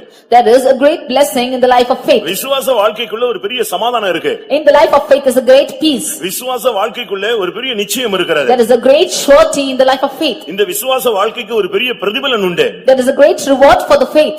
ஆனபடியால் நீங்க இந்த விசுவாச வாழ்க்கைக்குள்ள இருக்கிற ஆசீர்வாதத்தை, கடல்களின் சம்பூர்ணத்தை, கடலுக்கு அடியில கிடக்கிற சம்பூர்ணத்தை நீங்கள் அனுபவிப்பீர்கள். Therefore you shall enjoy the treasures which are hidden in the seas. மறைவான பொருட்கள், வெளிப்படுத்தல்கள், தரிசனம், வெளிப்பாடு, ஆவிக்குரிய வரங்கள், வல்லமைகள் இவைகள் எல்லாம் கர்த்தர் உனக்கு தந்து உன்னை சிறப்பாய் மாற்றுவார். Hidden things and the secrets and the Lord will give it to you and bless you. கர்த்தருடைய பரிசுத்த நாமத்துக்கு மகிமை உண்டாவதாக. Glory be to the holy name of the Lord. அடுத்ததாக நாம் பார்க்கும் பொழுது, Nextly when we read, இந்த நப்தலி இவனோடு இணைந்து செயல்பட்டான். this Naphtali is joined with him. இப்ப ரெண்டு பேருக்குமே பாதிப்பு உண்டாகிறது. Now both of them are having this tradition. நப்தலியுடைய துவக்கம் என்ன? What is the beginning of Naphtali? ஆதியாகமத்தில் நாம் பார்க்கும் பொழுது, When we read in Genesis, அவனை குறித்து அவனுடைய தாய் என்ன சொல்லுகிறாள்? what does her mother say about him? நான் போராடி மேற்கொண்டு இவனை பெற்றேன் என்று சொல்லுகிறாள். I have strove with him and have given birth to him. ஒரு தேவனுடைய பிள்ளை நாம் போராடி மேற்கொள்ளக்கூடியவளாய் மாற வேண்டும். We should be wrestle in the spiritual life. ஆதியாகமம் 30ஆம் அதிகாரம் 30th chapter of Genesis, 8ஆம் வசனம். verse 8. அப்பொழுது ராகேல் நான் மகா போராட்டமாய் என் சகோதரியோட போராடி மேற்கொண்டேன் என்று சொல்லி அவனுக்கு நப்தலி என்று பெயரிட்டாள். கிறிஸ்துவ வாழ்க்கையில நாம் சரியான விதத்துல போராடி நல்ல போராட்டத்தை போராடி ஜெயிக்க வேண்டும். We should in our Christian life strive a good striving. ஒன்று ஜெபத்திலே போராடுவது, மற்றொன்று பொல்லாத ஆவிகளோடு போராடுவது. One is striving in prayer and striving against evil powers. இங்கே சொல்லி இருக்கிறது, What is said here? அவருடைய தாயினுடைய ஆசீர்வாதம் என்ன? What is the blessing of the mother? நான் போராடி மேற்கொண்டேன். With great wrestling have I wrestled. கிறிஸ்தவ வாழ்க்கை என்பது ஜெயமுள்ள ஒரு வாழ்க்கை. This life of Christian life is an overcoming life. போராட்டம் உண்டு. There is trouble. உபத்திரவங்கள் உண்டு. There are tribulations. இயேசு என்ன சொன்னார்? What does Jesus say? உலகத்தில் உங்களுக்கு உபத்திரவங்கள் உண்டு, ஆனாலும் திடன் கொள்ளுங்கள், நான் உலகத்தை ஜெயித்தேன். You have tribulation in this world, but be of good courage, for I have overcome the world. நீங்கள் இந்த உலகத்திலே கர்த்தருக்காக நின்று போராடுகிறீர்களா? Are you striving for the Lord in this world? மனுஷனோடு போராடுகிறீர்களா? Are you striving with men? தேவனோடு போராடுகிறீர்களா? Are you striving with God? பொல்லாத ஆவிகளோடு போராடுகிறீர்களா? Are you striving with evil powers? போராடி தோற்றக்கூடாது. You should not become faint. போராடி நீங்கள் ஜெயிக்க வேண்டும். You should strive and overcome. அவள் சொல்லுகிறாள், That is what she says. நான் போராடி மேற்கொண்டேன். Well, I have wrestled and overcome. அதுதான் நம்முடைய வாழ்க்கையில அந்த தாயினுடைய ஆசீர்வாதம். That is the blessing of the mother.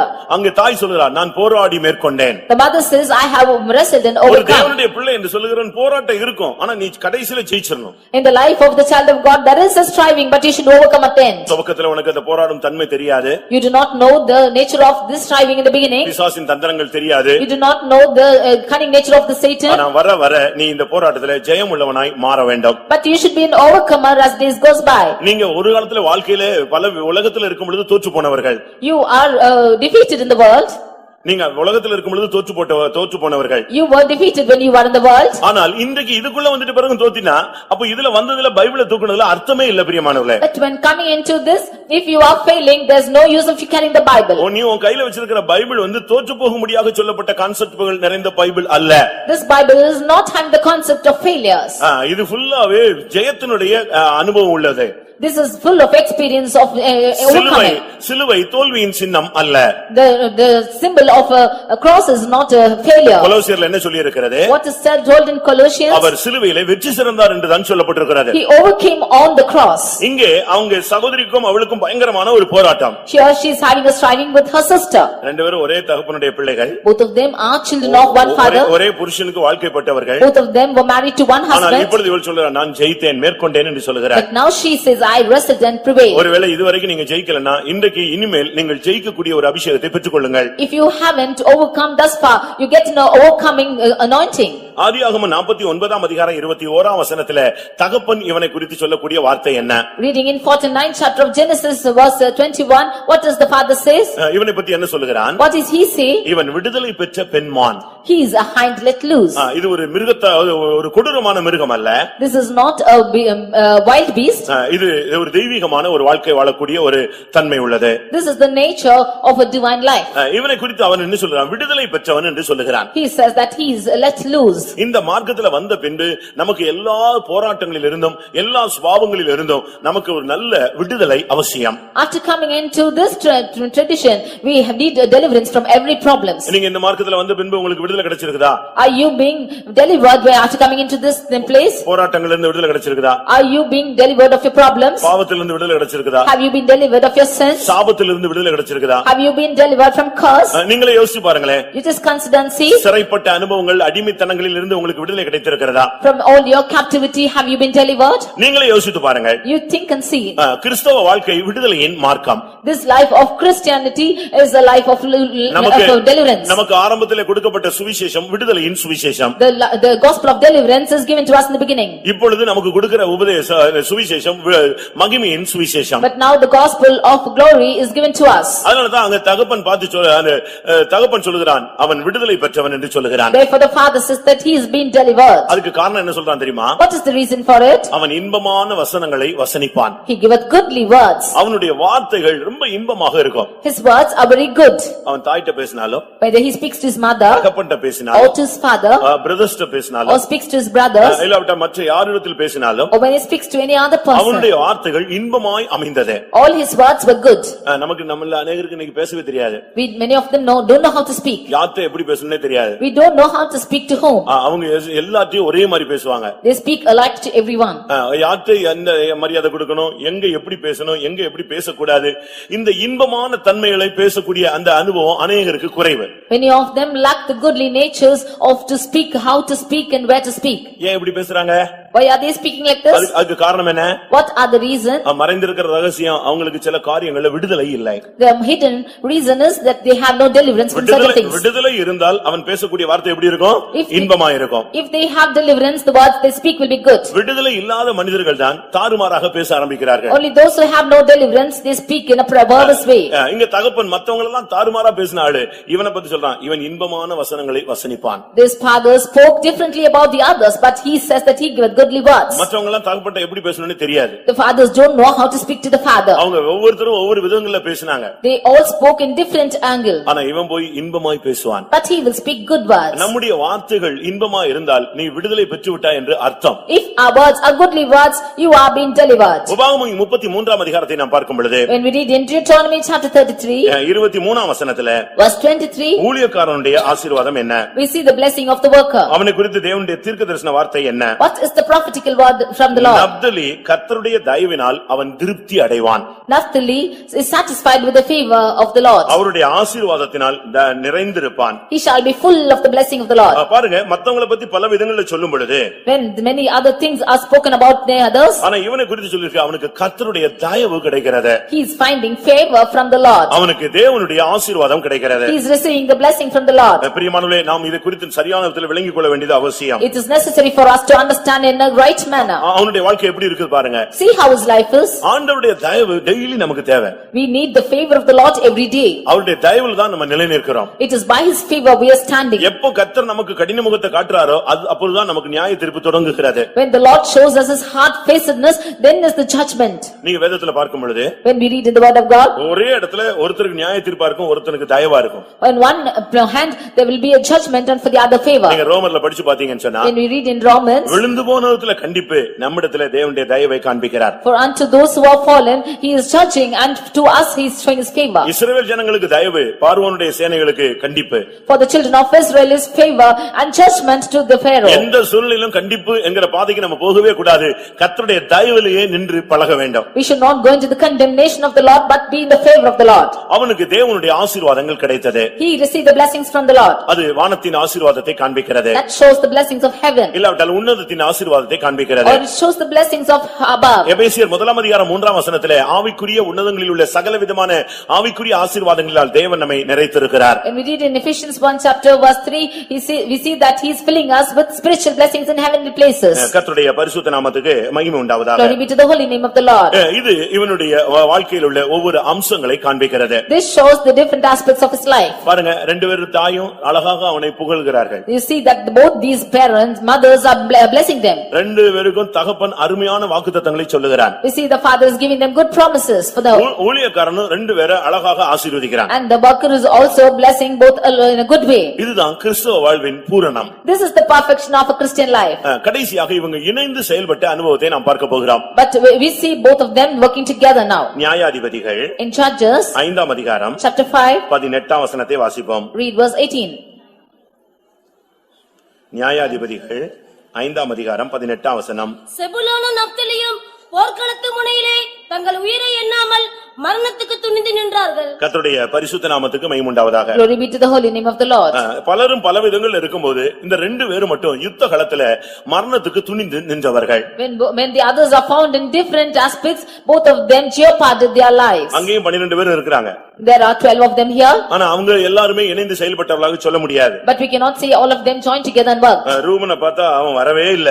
When we see Reuben, he did not come. அவன் பேசாம அங்கேயே இருந்து விட்டான். He stayed there alone. கீலேயாத் மனுஷரும் வரவே இல்லை. Even the people of Gilead did not come. Asher மனுஷரும் வரவே இல்லை. The people of Asher did not come. இப்படி நீங்க படிச்சு பாத்தீங்கன்னு சொன்னா அநேகர் அந்த யுத்தத்துக்கு வரவே இல்ல. Many of them did not come for the war. கிறிஸ்தவ வாழ்க்கை என்பது, ஜெபம் என்பது, விசுவாசம் என்பது ஒரு யுத்த களம். When we say the Christian life or prayer of faith, this is the field of a war. இந்த போர்க்களத்துல நீங்கள் முதுகை காட்டி விடக் கூடாது. In this war field, we should not show your back. நல்லா நம்ம சர்வாயுத வர்க்கம்லாம் நமக்கு கேட்டு கேட்டு கேட்டு தரிச்சு வைக்கிறோம். We read about the armor of a spiritual life. தாவீதின் நாட்கள்ல கோலியாத்தின் நாட்களை குறித்து நான் பார்க்கும் பொழுது, When we read in the days of David and of Goliath, இந்த கோலியாத் வந்து நின்று டெய்லி சில காரியங்களை பேசுவான்.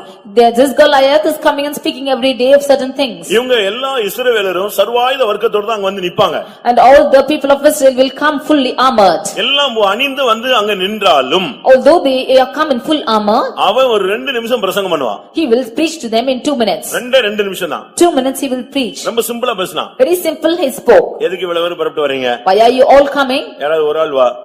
One of you come. என்ன ஜெயிச்சிட்டா நாங்கெல்லாம் அடிமை. If you should overcome me, we are all your அந்த ஒரு slaves. ஆளை நாங்க ஜெயிச்சிட்டா நீங்கெல்லாம் அடிமை. Or if I should overcome you, you will all my slaves. ரத்தம் சிந்த வேண்டிய அவசியமே இல்ல. You did not need to shed blood. ஒரே ஆளால வெற்றி தோல்வியை நாம் தீர்மானித்துக் கொள்ளலாம். In this alone we can we determine our failure and இந்த victory. வார்த்தை சொன்ன உடனே இந்த சர்வாயுத வர்க்கம் தருத்து அவ்வளவு பேரும் முதுகு காட்டி ஓடியே விடும். When this word is uttered to them, all the people who are armored will flee back. பிரியமானவர்களே, நம்மிலும் கூட அநேகர் இந்த பிரசங்கங்களை கேட்கிறோம், உபதேசங்களை கேட்கிறோம், அபிஷேகத்தில் நிரம்புகிறோம். ஆனால் போர்க்களம் என்று வரும் பொழுதுதான் நம்மில் அநேகர் நம்முடைய உண்மையான ரூபத்தை காண்பிக்க ஆரம்பிக்கிறோம். Many of us are desiring to hear the word of God, and when we come to the presence of God, we receive the word of God. But when it is war field, we show our back. ஒரு நல்ல விசுவாசியை எந்த இடத்துல பார்க்கலாம்? Where can we see a good believer? விவாகத்துல பார்க்கலாம். அவன் நல்ல விசுவாசியா கெட்டுப்போன விசுவாசியா? In a marriage we can see if he is a good or a false believer. அடுத்து சாவுல பார்க்கலாம். அவன் நல்ல விசுவாசியா, விசுவாசி எப்படி இருக்கிறான், எப்படி மரிச்சிருக்கிறான், அவனுடைய மரணம் எப்படி நடக்குதுன்னு பார்க்கலாம். In the death and the funeral you can see how he has lived in faith and died. அந்த மரண நேரத்துல அந்த விசுவாசிகள் குடும்பத்தார் எப்படி இருக்காங்கன்னு அப்பதான் அவங்களுடைய விசுவாசத்தை நம்ம பார்க்க முடியும். At the time of the death we can see how the family members of who are in faith are found. மூன்றாவது, thirdly, விசுவாச போராட்டத்துல அவர்களை நாம் நிதானித்துக் கொள்ளலாம். in the warring of faith we can see who they are. யுத்த நேரத்துல ரூபனை பார்த்தா வரவே இல்ல. At the time of war we cannot see Reuben. அங்க உட்கார்ந்துட்டு அவன் பாட்டுக்கு பிரிவினையின் ஆவியினால நிரம்பி பேசிக்கொண்டே இருந்தான். He is sitting there and with the full of divisions he is speaking. ஆனா இவைகளுக்கு மத்தியில In the midst of this, செபுலோனும் நப்தலியும் உள்ள வந்துட்டாங்க. Zebulun and Naphtali came in. ரெண்டு பேரும் வந்து நின்னு ஒருத்தன் கூட பின்வாங்கவே இல்ல. Both of them came in and they never turned back. இந்த மார்க்கத்துல வந்துட்டு பின்பு புருஷனோ மனைவியோ யாருமே பின்வாங்க கூடாது. After coming into this religion, both the husband and wife should not backslide. இல்ல பெற்றோர்களோ பிள்ளைகளோ யாருமே பின்வாங்க கூடாது. The parents and the children should never backslide. யோவாப் ஒரு யுத்தத்துக்கு போனபோது When you see Joab going to the war, அங்க யுத்தம் தொடங்க ஆரம்பித்தது. there the war is begun. தன்னுடைய தம்பியை பார்த்து சொன்னான், Looking at his brother, he says, நீ இந்த பகுதியில யுத்தம் செய், you war here, நான் இந்த பகுதியில யுத்தம் செய்கிறேன். I will fight the battle there. நீ ஒருவேளை உன் கை நீ தோற்று போற மாதிரி இருந்தா நான் ஸ்பாட்டுக்கு வர்றேன். If you are coming to fail, then I will come to the spot. என் கை தாழ்ந்து போனா நீ இங்க வந்துரு. Or if my hands are withered, you come to me. நாம் கர்த்தருக்காக நம்முடைய சௌரியத்தை காட்டுவோம் சொன்னான். Let us show our armor for the Lord. ரெண்டு பேரும் இணைந்து நின்றதுனால அன்றைக்கு ரெண்டு பேருமே ஜெயிக்க ஆரம்பித்தார்கள். Because both of them jointly stood together, they overcome the day. போர்க்களத்து முனையில வரும்பொழுது புருஷனும் மனைவியும் ரெண்டு பேரும் சேர்ந்து நிக்கணும். Standing in the war field, both husband and wife should be together. நீங்க சாத்ராக் மேஷாக் ஆபேத்நேகோவை பாருங்க. When we read about Shadrach, Meshach and Abednego, மூணு பேரும் அக்கினி சூளைக்கு பக்கத்துல நிக்கறாங்க. all the three came to near the furnace. அக்கினி சூளை 7 மடங்கு அதிகமாக சூடாக்கப்பட்டது. The furnace was heated 7 times. ஆனா மூணு பேரும் ஒரே மனமா நின்னாங்க. But all the three stood with one mind. கொஞ்சம் கூட அந்த தடுமாற்றமே கிடையாது. They did not stagger in their faith. நீங்க ரெண்டு பேரும் உள்ள போங்க நான் வரலன்னு சொல்லல. They did not say both of you go and said I will not come. நீங்க நீ வேணா ஒரு ஆள் போப்பா நான் வேணா கொஞ்ச நாள் இருந்து நாங்க வர்றோம்னு சொல்லல. Or one of you, or you go, I will come for after some day. போர்க்களம், வாழ்க்கை ஒரு போர்க்களம், இந்த விசுவாச பாதை ஒரு போர்க்களம். இதுல நீ மரணத்துக்கு துணிந்து நின்னாதான் உனக்கு ஜீவ கிரீடம் கிடைக்கும். This life is a battlefield. If you should stand for death, then you will have the life of a crown of life. மரணத்துக்கு துணிந்து நின்னாதான் உனக்கு ஜெயம் கிடைக்கும். Only when you stand for death, then you will get victory. நீங்கள் அதனால தான் கர்த்தர் உங்களை குடும்பமா வச்சிருக்கிறார். That is why the Lord has kept you as a family. நீ ஒண்டியா இருந்து விழுந்துற கூடாதுன்னு சொல்லி தான் உன்னை தூக்கி விடுறதுக்கு ஒரு ஆளை வைத்திருக்கிறார். That you might not fall down being alone, the Lord has kept you in a family. இந்த மார்க்கத்துல நீங்கள் வந்த பின்பு நீங்கள் இணைந்து போர்க்களத்து முனையில நிற்கிறீர்களா? After coming to this religion, are you standing together united in the battlefield? ஆனா இந்த செபுலோனும் நப்தலியும் ரெண்டு பேரும் ஒரே இடத்துல நின்னு ஜீவனை அப்படியே பானபலியாய் வார்க்கிறவர்கள். But this Zebulun and Naphtali were together, they jeopardized their life. இந்த மார்க்கத்தை இந்த சபையை துவக்கினதான பாஸ்டர் பால் அவர்கள், the pastor Paul who began this church, அவர் வேற ஒரு சபையில ஊழியத்தை செய்து கொண்டிருந்தார். he was ministering in another church. Australian missionaries ஒரு கூட்டம் நடத்தினார்கள். And the Australian missionaries, they conducted a meeting. அந்த மீட்டிங் இவர் போயிருந்தார். He went for the meeting there. கடைசி நாள்ல அவங்க ஒரு தீர்க்கதரிசனம் சொன்னார்கள். On the last day, they prophesied. ஒரு விசுவாச ஊழியம் இந்த பூமியிலே ஸ்தாபிக்கப்படும். There will be a religion of faith in this earth. முழு உலகமும் அந்த சபை பரவும். And the whole earth will be, this religion will spread. இயேசுவின் வருகையிலே அந்த சபை எடுத்துக்கொள்ளப்படும். And in the coming of the Lord, it will be, this church will be caught up. ஆனால் அந்த ஊழியம் செய்யக்கூடியவர்கள் விசுவாசத்திலே செயல்பட வேண்டும். But those who are ministering there should work in faith. அப்படிப்பட்டவர்களை நாங்கள் காண வாஞ்சிக்கிறோம் சொன்னாங்க. We decide to see such people, they said. அந்த மிஷனரிஸ் நடத்தின கூட்டத்துல பயங்கர கூட்டம். அதுல 3 பேர் எழும்பி போய் அந்த விசுவாச ஊழியத்துக்காக தங்களை அர்ப்பணித்தார்கள். In that missionaries prayer, there was a great crowd and 3 of them they offered themselves. ரெண்டு பேருக்கு அவங்க ஸ்டேஜ்லயே கேட்டாங்க, தாங்கள் சொன்ன தீர்க்கதரிசனம் நிறைவேறுதா, அதுக்குரிய ஆளுங்க இருக்கிறானான்னு பாக்குறதுக்காக ரெண்டு பேரையும் கூப்பிட்டு கேட்டாங்க. அவங்களுக்கு அந்த விசுவாசத்தை பத்தி பேச முடியல, ஒப்பு கொடுக்க முடியல. When of the 3, 2 of them they asked as to if the prophecy is going to be fulfilled in them, they could not save the faith. அந்த மிஷனரிஸ்களுக்கு வந்த தீர்க்கதரிசனத்தின்படி உள்ள ஒரு நபரை பார்க்கணும்னு ஆசை. They decide to see the person about whom the prophecy is been uttered. இப்ப கடைசியாக Now finally, பால் அவர்கள் போய் நின்றார்கள். Pastor Paul went to their place. விசுவாசத்துல நீங்க ஊழியத்தை துவக்க முடியுமா, இந்த தரிசனம் உங்களுக்கு உண்டா, இதுக்கு இப்படி நீங்க உங்களை அர்ப்பணிக்க முடியுமா அப்படிலாம் கேள்வி கேட்கப்பட்டது. They asked the question to him as to whether he has the faith to start the ministry in faith and can stand in faith. எல்லாத்துக்கும் ஆமா ஆமான்னு சொல்லிட்டாரு. He said yes for everything. அவங்க பிரேயர் பண்ணிட்டு கூட்டம் முடிச்சு அவங்க மிஷனரிஸ் போயிட்டாங்க. They prayed, finished the meeting and the missionaries went. Meeting முடிஞ்சு ஒரு வீட்டுக்கு போனார். After the meeting he went back home. அங்க பிள்ளைகள் இருக்கிறார்கள், மனைவி இருக்கு. There he had children and his wife. வர்ற வழியில எப்படி இந்த விசுவாச ஊழியத்தை செய்ய முடியும்? On the way he decided to do the life of faith. இப்போ ஒரு மன போராட்டம். He had the trouble in his mind. ரொம்ப எழுப்புதலோட வந்தவர் இப்ப முகம் சுண்டி போய் வீட்டுக்கு போய் சேர்றார். With great revival he came but turned back home with a long phrase. அங்க போனா அந்த அவங்க அந்த சகோதரி மனைவி கேட்டாங்க, என்ன நல்லா தானே போனீங்க, வரும்போது இப்படி டல்லா வர்றீங்களா, என்ன விஷயம்? There his wife inquired as to why he went very happily but now coming with a long face like this. அப்ப இந்த விசுவாச ஊழியத்தை பத்தி அவர் பேசினார். Then he spoke about the life of faith. அவங்க சொன்னாங்க, நீங்க என்ன செஞ்சிட்டு அங்க என்ன சொல்லிட்டு வந்தீங்கன்னு கேட்டாங்க. Then he asked as to what he said there. நான் அர்ப்பணித்து விட்டு வந்தேன்னு சொன்னார். I offered myself for it. ஒப்பு கொடுத்துட்டீங்க இல்லையா? You gave yourself. ஒண்ணுமே இல்லாட்டாலும் தண்ணியை குடிச்சிட்டே நம்ம விசுவாசத்துல நிப்போம்னு சொன்னாங்க. Even if you don't have anything, let's drink water and live by faith. நீ அப்படி சொல்றியான்னு கேட்டாராம். Will you say like that? ஆமா, தண்ணியை குடிச்சிட்டே கடைசி வரைக்கும் நம்ம நின்றலாம் ஆண்டவருக்காக. She said, yes, we can drink water and live for the Lord. தண்ணி கிடைக்கலையா நமக்கு? If not water, okay. அதை வச்சு நம்ம வாழ்ந்து காட்டிடலாம். Let us live by it and live. உடனே தைரியப்பட்டு அந்த விசுவாச ஊழியத்தை துவக்கினார். Bravely he began this life of faith. இதுதான் அந்த ஆலமரத்தினுடைய ஒரு கிளை தான் இப்ப இங்க இருக்கு. This is the one of the branches of that great tree. நாம விசுவாசத்துல போர்க்களத்து முனையில நிக்கணும். We should stand in the battlefield. இந்த ரெண்டு பேருமே போர்க்களத்து முனையில தங்கள் ஜீவனை எண்ணாமல் உயிரை எண்ணாமல் மரணத்துக்கு துணிந்து நின்றவர்கள். They both of them stood for death and they jeopardized their lives. கர்த்தருடைய பரிசுத்த நாமத்துக்கு மகிமை உண்டாவதாக. Glory be to the holy name of the Lord. ஒரு தேவனுடைய பிள்ளை என்று சொல்லுகிறவன் இந்த மார்க்கத்துல வந்த பின்பு நீ போர்க்களத்து முனையில நிற்க வேண்டும். When we say child of God, after coming to this religion you should stand in the battlefield. இதுல மரணம் முடிவாக இருக்கலாம். If not, death will be sure. இல்லாவிட்டால் ஜெயம் உனக்கு கிடைக்கலாம். Or you will have victory. ரெண்டுமே வெற்றியினுடைய அடையாளங்கள் தான். Both of these are signs of victory. ஒன்று நீ எழுத்தின் பிரகாரமாக ஜெயிக்கலாம் இல்லாவிட்டால் நீ மரணத்திலேயே உன்னுடைய ஓட்டத்தை முடிக்கலாம். One thing literally you can overcome through prayer or you end your life in death. இன்னைக்கு எத்தனை பேர் நீங்கள் இந்த மார்க்கத்துல வந்த பின்பு மரணத்துக்கு துணிந்து நிற்கிறீர்கள்? Today how many of you after coming to this religion stand for death? இந்த செபுலோனும் நப்தலியும் ரெண்டு பேரும் சேர்ந்து நிப்பாங்க. These both Zebulun and Naphtali stood together. ரெண்டு பேருமே அந்த போர்க்களத்து முனையில நின்னா என்ன வந்தாலும் சரி அடிபட்டாலும் சரி அங்கேயே நின்னு கர்த்தருக்காக ஜெயத்தை பெறுகிறவர்கள். Even if they are beaten, they will stand for the Lord and get victory for the Lord. இந்த உலகத்துல நாம் வந்துட்ட பின்பு நமக்கு ஒரு விஷயம் தான் இந்த வாழ்க்கை. After coming to this world, we have once give this life. இந்த வாழ்க்கையிலும் கூட நீ தோற்று போன ஒரு ஓட்டத்தை முடித்து விட கூடாது. You should not finish your race defeated. நீ உன்னுடைய வாழ்க்கையில உன் பிராணனை பிடித்துக்கொண்டு கர்த்தருக்காக நிற்க வேண்டும். Holding your life, you should stand for the Lord. முதலாம் நாளாகமத்திலே பார்க்கும் பொழுது Reading in First Chronicles 11ஆம் அதிகாரத்திலே chapter 11, தாவீது ஒரு விடாய்த்து போன ஒரு நேரத்திலே we see when David was very எனக்கு தண்ணி குடிக்கணும்னு ஆசை இருக்கு. he longed to drink water. ஆனா பெத்லகேம்ல இருக்கிற ஒலிமுக வாசல்ல இருக்கிற கிணத்துல உள்ள தண்ணி குடிக்கணும்னு ஆசைப்படுறேன்னு சொன்னான். But he decided to drink of the water of the well of Bethlehem. யாராவது போய் எடுத்துக்கொண்டு வந்தால் If anyone should go and take and come, அவங்களை மேன்மைப்படுத்துகிறேன் என்று சொன்னான். he said, I will honor them. என்ன நடந்துச்சு தெரியுமா? What happened? அந்த பெத்லகேம் அப்பொழுது சத்துருடைய கையில ஸ்ட்ராங்கா இருக்கு. That day Bethlehem was strongly in the hands of the enemies. முழுவதும் போர் வீரர்கள் சூழ்ந்திருந்த ஒரு இடம். That was full of soldiers. ஆனா என்ன நடந்தது?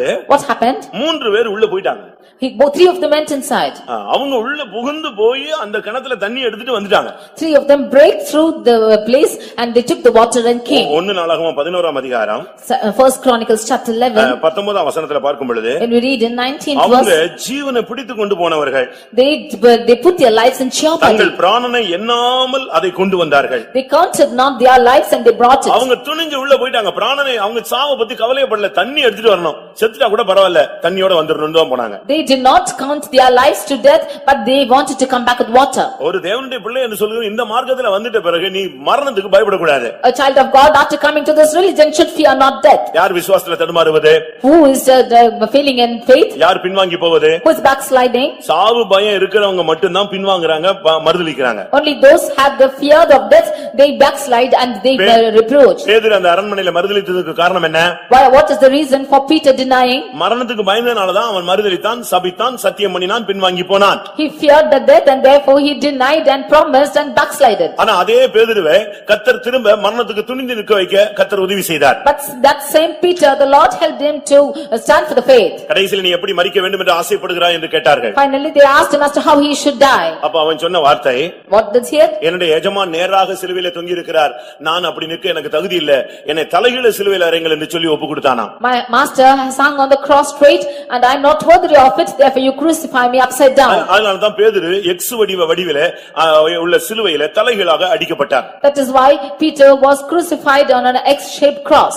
ஒரு காலத்துல நீங்க மரணத்துக்கு பயந்திருக்கலாம், இனிமேல் நீ மரணத்துக்கு துணிந்து நின்னாதான் நீ ஜீவ கிரீடத்தை பெற்றுக்கொள்ள முடியும். Once you have been having the fear of death, but if you will jeopardize your life, then you will receive the crown of life. அவர்கள் மரணத்துக்கு அவர்கள் தங்கள் பிராணனை எண்ணாமல் போய் அந்த தண்ணீரை எடுத்துக்கொண்டு வந்தார்கள். They jeopardized not their lives but took water. இந்த கோலியாத்தை கொல்லும் பொழுது தாவீது எப்படி போனான்? How did Goliath go how did David go before Goliath? என்னைக்குனாலும் மரணம் வருங்க. Any day death will come. கூட்டம் முடியறதுக்குள்ள மறிக்கலாம், கூட்டம் முடிஞ்சு போகும்போது மறிக்கலாம், நாளை மறிக்கலாம், இல்ல 40 வருஷம் இழுத்துக்கொண்டே இருக்கலாம். எப்படியோ ஒரு நாள் முடிவு வரும். Before this meeting we can die, or after the meeting or after some days we can die, but somehow death will come. ஆனா நீங்க மரணத்துக்கு பயந்ததனால தான் நம்முடைய வாழ்க்கையில அநேகர் பின்வாங்கி போய் கொண்டே இருக்கிறோம். But because of the fear of death many of us backslide. கோதுமை மணி நிலத்தில் விழுந்து சாகட்டுமே. let the rain fall down on the field and die. நீங்க யோசிச்சு பாருங்க. You just think and see. ஒரு கோதுமை மணி நிலத்தில் விழுந்து செத்தால் விசுவாசத்துக்கு இங்க ஒரு ஆள் செத்தா ஒரு பெரிய திரள் கூட்டம் ஆத்தும ரட்சிப்பு உண்டாகும். If one grain of paddy will fall to the ground and die, there will be a great salvation of souls. நான் ஒரு இடத்துல இருந்த பொழுது When I was in a place, ஒரு பையன் சுகவீனமா இருந்தான். one boy was sick. ஒரு 6 வயசு ஒரு 4-5 வயசு இருக்கும். அவன் ஒரே ஒரு பையன் தான். He would be 4 or 5 years. He's the only son. அவனுக்கு வியாதி வந்த உடனே அவனுக்கு வந்து ஃபெய்த்தம்ல போட்டாங்க. They brought him to the faith home when he was sick. கொஞ்ச நாள் ஜெபித்தாங்க. They prayed for some days. நாங்களும் ஜெபித்தோம். And we also prayed. ஆனா அந்த பையன் ஃபைனல் ஸ்டேஜுக்கு போய்ட்டான். But that boy went to final stage. அந்த தாய்க்கு அதை சகிக்கவே முடியல. That mother could never endure. அந்த பையனுடைய தாத்தா பாட்டி நல்ல விசுவாசிகள். The grandparents were good believers. பையனுக்கு பிள்ளையை ஒப்பு கொடுக்கிறதுக்கு 2 மனது. The boy had a dual mind to give their son. பிரசங்கம் கேட்கும் பொழுது ஃபெய்த்தம் வந்துட்ட பிறகு விசுவாசத்தை பத்தி பேசுவான். வீட்டுக்கு போனவனே இந்த மனைவி சொல்லுவா, ஒரே பிள்ளை உங்க அம்மா பேச்ச கேட்டு ஃபெய்த்தம்ல போட்டுருக்கீங்க, ஏதாவது ஆகட்டும் பாரு, இன்னைக்கு உன் பிள்ளை செத்துருவான்னு சொல்லுவா. When he comes to the church, when he hears the message, he will be full of faith, but when he goes back home, his wife would say that is the only son, if anything happens to my son, you are gone. கடைசில அந்த பையன் last ஸ்டேஜுக்கு போய்ட்டான். Lastly the son went to a last stage. நாங்கலாம் அழுது ஜெபித்தோம். We prayed all in tears. அதுக்கு பிறகு பேச்சு போயிடுச்சு. Lastly his talking is over. அவனை உட்கார கூட வைக்க முடியாது. You cannot make him to sit. உடம்பெல்லாம் ஷிவரிங் ஆகும். He is shiver. பயங்கர கஷ்டப்படுவான். He will suffer more. அப்ப எல்லாரும் சொன்னாங்க இவன் இன்னும் ஒரு 2-3 நாள்ல செத்துருவான். Then all the others said in 3 days he will die. ஆனா கர்த்தர் என்ன பண்ணார் தெரியுமா? But you know what the Lord did? அவனை சுகமாக்கிட்டார். The Lord healed him. இப்ப சுகமாக்கிட்டான். ஆனா அவனுக்கு பேச்சு திறமை வரவே இல்ல. Now he is healed but he is not able to talk. அந்த தகப்பனுக்கு பயங்கர வருத்தம். That father was so grieved. அவனுக்குமே சின்ன வயசு தான். He is also young. அப்ப அவன் சொன்னா என் பிள்ளையை ஊமையா பாக்குறதை விட நான் செத்து போயிட்டா நல்லமா இருக்கும். He said to see my son dumb like this, it will be good if I die. அவன கர்த்தர் சுகமாக்குனார்னா நல்லா சுகமாக்கணும். If the Lord should heal, let him heal properly. ஊமை பிள்ளையை வச்சிட்டு நான் வாழ முடியாது. I will not live with my dumb child. பயங்கரமா அழுது ஜெபித்தான். He cried and prayed. திடீர்னு பார்த்தா ஒரு நாள் அவன் பேச ஆரம்பித்தான். One day he started to speak. இன்னைக்கு அவன் பண்ற சேட்டை ஜாஸ்தியாக இருக்கிறார். Now he is so mischievous. அப்படிலாம் விசுவாசத்துக்கு ஜீவனை கொடுக்கறாங்க. Now for faith they are giving their life to இல்ல this. விசுவாச வீரர்கள் இல்லை என்று சொல்ல முடியாது. Not to say there are no bodies of faith. இன்றைக்கு நம்முடைய சபையில இதே சபையில செபுலோன் உண்டு, நப்தலி உண்டு. Even today in our church we have Zebulun and Naphtali. தாவீது என்ன செய்தான்? What did David do? 1 Samuel 19:5ல யோனத்தான் அவனை குறித்து சொல்லும் பொழுது தன் பிராணனை கையில வைத்துக் கொண்டு போய் ஜெயித்தான். In 1 Samuel chapter 19 verse 5, when Jonathan says about him, he kept his life in his hand and he அந்த கல்லு overcame. மட்டும் கோலியாத்துடைய நெத்தியில படலனா அன்னைக்கு தாவீதினுடைய கதை முடிந்தது. If that stone did not be put on the forehead of the Philistine, that life is gone. ஆனா அவன் தன் பிராணனை கையில பிடித்துக் கொண்டு போய் நின்றான். But he put his life in his hand and he stood. பிரியமானவர்களே, இந்த நாட்கள்ல நம்முடைய பிராணனை நாம் அருமையாக எண்ணாமல் இந்த மார்க்கத்தில் நின்னாதான் இந்த மார்க்கம் வளர்ச்சி அடையும், நாம் நித்திய ஜீவனுக்கு பங்காளிகளாய் மாற முடியும். These days in our religion, if we do not count our lives dear, only then we can go and inherit eternal life and this religion will grow. நியாயாதிபதிகள் 12ஆம் அதிகாரம் 3ஆம் வசனத்தை பார்க்கும் பொழுது In Judges chapter 18 verses 3, அங்கே எப்தா என்ன சொல்லுகிறான்? what does Jephthah say? என் ஜீவனை கையில் பிடித்துக் கொண்டு போய் நான் ஜெயம் எடுத்தேன். I held my life in my hand and I overcame. அவன் சொல்ற நான் என் ஜீவனை என் கையில் பிடித்துக் கொண்டு போய் நான் ஜெயித்தேன். I held my life in my hand and I overcame. ஜெயித்தவர்கள் எல்லாம் பிராணனை அற்பமாக அருமையாக எண்ணாமல் அற்பமா எண்ணினவர்கள் தான் ஜெயித்திருக்கிறார்கள். Only those who did not count their lives dear to themselves overcame. நீங்கள் அதை இழந்து போக விரும்பினால் நீங்கள் அதை பெற்றுக்கொள்ளலாம். Only when you lose that life you can gain it. நீங்கள் பெற்றுக்கொள்ள விரும்பினால் இழந்து போவீர்கள். If you want to gain it you will lose it. எப்தா தன்னுடைய பிராணனை கையில் பிடித்துக் கொண்டு போனான். Jephthah held his life in his hand and went. இன்றைக்கும் கூட பிராணனை கையில் பிடித்துக் கொண்டு கர்த்தருக்காக நிற்கிறவர்கள் உண்டு. Even today we have people of God who stand holding their lives. 105ஆம் சங்கீதத்திலே 18ஆம் வசனத்திலே யோசேப்பினுடைய பிராணன் அந்த இரும்பிலே அடைபட்டிருந்தது. Reading in 105th Psalm verse 8, the life of Joseph was in the captive in the clan. பிலிப்பியர் 2ஆம் அதிகாரம் 30ஆம் வசனத்தை பார்க்கும் பொழுது When we read in Philippians 2:30, ஊழியத்தின் நிமித்தம் பிராணனை எண்ணாமல் மரணத்துக்கு நெருங்கி இருந்தான் எப்பாப்பிராத்தீத்து என்ற ஒரு மனிதன். we see that Epaphroditus, he was standing for the faith and he did not desire ஊழியத்தின் death. நிமித்தம் மரணத்துக்கு சமீபமாய் இருந்தான். Because of his ministry he desired death. ஆனா பிராணனை அவன் அருமையாக He எண்ணவில்லை. did not count his life dear to himself. இந்த எப்படினாலும் நீங்க இந்த உலகத்துல என்னதான் நீங்க உங்களை பாதுகாத்து பராமரித்து மெயின்டைன் பண்ணி நீங்க என்னெல்லாமோ செஞ்சு பாருங்க, ஆனா கட்டாயம் ஒரு நாள் நினைஞ்சவனும் இந்த உலக வாழ்க்கையை முடித்தே ஆக வேண்டும். However you preserve yourself in this life and to do anything in this world, one day you will have to end your life. ஆனா தோற்று போய் முடிச்சிராதீங்க. but do not end in failure. முடியும் போது நீங்க சொல்லணும் என் நல்ல போராட்டத்தை போராடினேன். In that end you should say, I have fought a good fight. கண்ணை மூடும்போது இந்த வார்த்தை உங்க வாயிலிருந்து வந்துறணும். When you should close your eyes you should have this word. அப்போஸ்தலர் 15ஆம் அதிகாரம் 25ஆம் வசனத்தை பார்க்கும் பொழுது Acts 15 verse 25 we read. பவுலுடைய அறிக்கை என்ன? What is the confession of Paul? அவரும் அதே வார்த்தை தான் சொல்லுகிறார். He is also saying the same words. அவரை குறித்து மத்தவங்க என்ன சொல்றாங்க? What is the others saying about him? தன் பிராணனை ஒப்புக்கொடுக்க துணிந்தவர்கள் என்று அவர்களை குறித்து மற்றவர்கள் சொன்னார்கள். The others said that they had shepherded their lives. கர்த்தராகிய இயேசு கிறிஸ்துவின் நாமத்துக்காக தங்கள் பிராணனை ஒப்புக்கொடுக்க துணிந்தவர்கள். For the sake of the name of the Lord they shepherded their lives. அப்போஸ்தலர் 20:24 பார்க்கும் பொழுது When we read in Acts 20:24 Pavul தன்னை குறித்து என்ன சொல்லுகிறார்? what does Saint Paul say about himself? என் பிராணனை நான் அருமையாக எண்ணேன். I count not my life dear to me. ஒன்றையும் குறித்து நான் கவலைப்படேன். And I am not worried of anything. Pavul ஒரு இடத்துல கல்லெறிஞ்சு அடிச்சு செத்துட்டான்னு சொல்லி நாயை இழுக்கிற மாதிரி இழுத்து வெளியே கொண்டு போய் போட்டாங்க. அவன் அடுத்த நாள் எழும்பி அதே ஊர்ல பிரசங்கம் பண்ணான். In one place they stoned him to death and they put him as a dog, but he was preaching the next day. அவங்க எல்லாம் பிராணனை அப்படியே வார்த்தவர்கள். They poured out their lives like that. இதுதான் செபுலோனுடைய நப்தலிக்குள்ள இருந்ததான வெளியேற பெற்ற குணங்கள். These are the characteristics of Zebulun and Naphtali. ஆனா இப்போ பைபிள் சொல்லுகிறது இடுக்கமாய் ஈனமாய் இருண்டு போன நிலவரத்துக்குள்ளே வந்து விட்டார்கள். But now the word of God says that they are vexed and they come to a lightly afflicted and shameful state. நல்ல ஈவு. They have the good gift. தேவன் வாசம் பண்ணுகிற வாழ்க்கை. This is the life that Lord dwells. நல்ல ஒரு விசுவாச வாழ்க்கை. A good life of faith. வெளியே போகும்பொழுது வரும்பொழுது சந்தோஷமான ஒரு வாழ்க்கை. The life of going out and coming is rejoicing life. போராடி மேற்கொண்ட ஒரு வாழ்க்கை. A life of wrestling and overcoming. விடுதலை பெற்ற ஒரு வாழ்க்கை. A life of deliverance. ஆண்டவருடைய தயவு பெற்ற ஒரு வாழ்க்கை. A life finding favor of the Lord. இரண்டு பேரும் மரணத்துக்கு துணிந்து நின்று போராடுகிற ஒரு வாழ்க்கை. And both of them jeopardizing their lives. ஆனா இப்படி வாழ்ந்தவர்கள் the people who led life like this, ஒன்று புரிந்து கொள்ள வேண்டும். once you should understand, எந்த ஒரு பிரதிஷ்டை பண்ணாலும் அதுக்கு ஒரு போராட்டம் உண்டு. when you dedicate yourself there is a trouble, there's a strife for it. எந்த தீர்மானம் எடுத்தாலும் அதுக்கு ஒரு போராட்டம் உண்டு. You have a temptation for any determination. எந்த சப்ஜெக்ட் நீ படிக்க எடுத்துக்கொண்டாலும் அதுக்கு ஒரு பரீட்சை உண்டு. Whatever subject you learn you will have a temptation.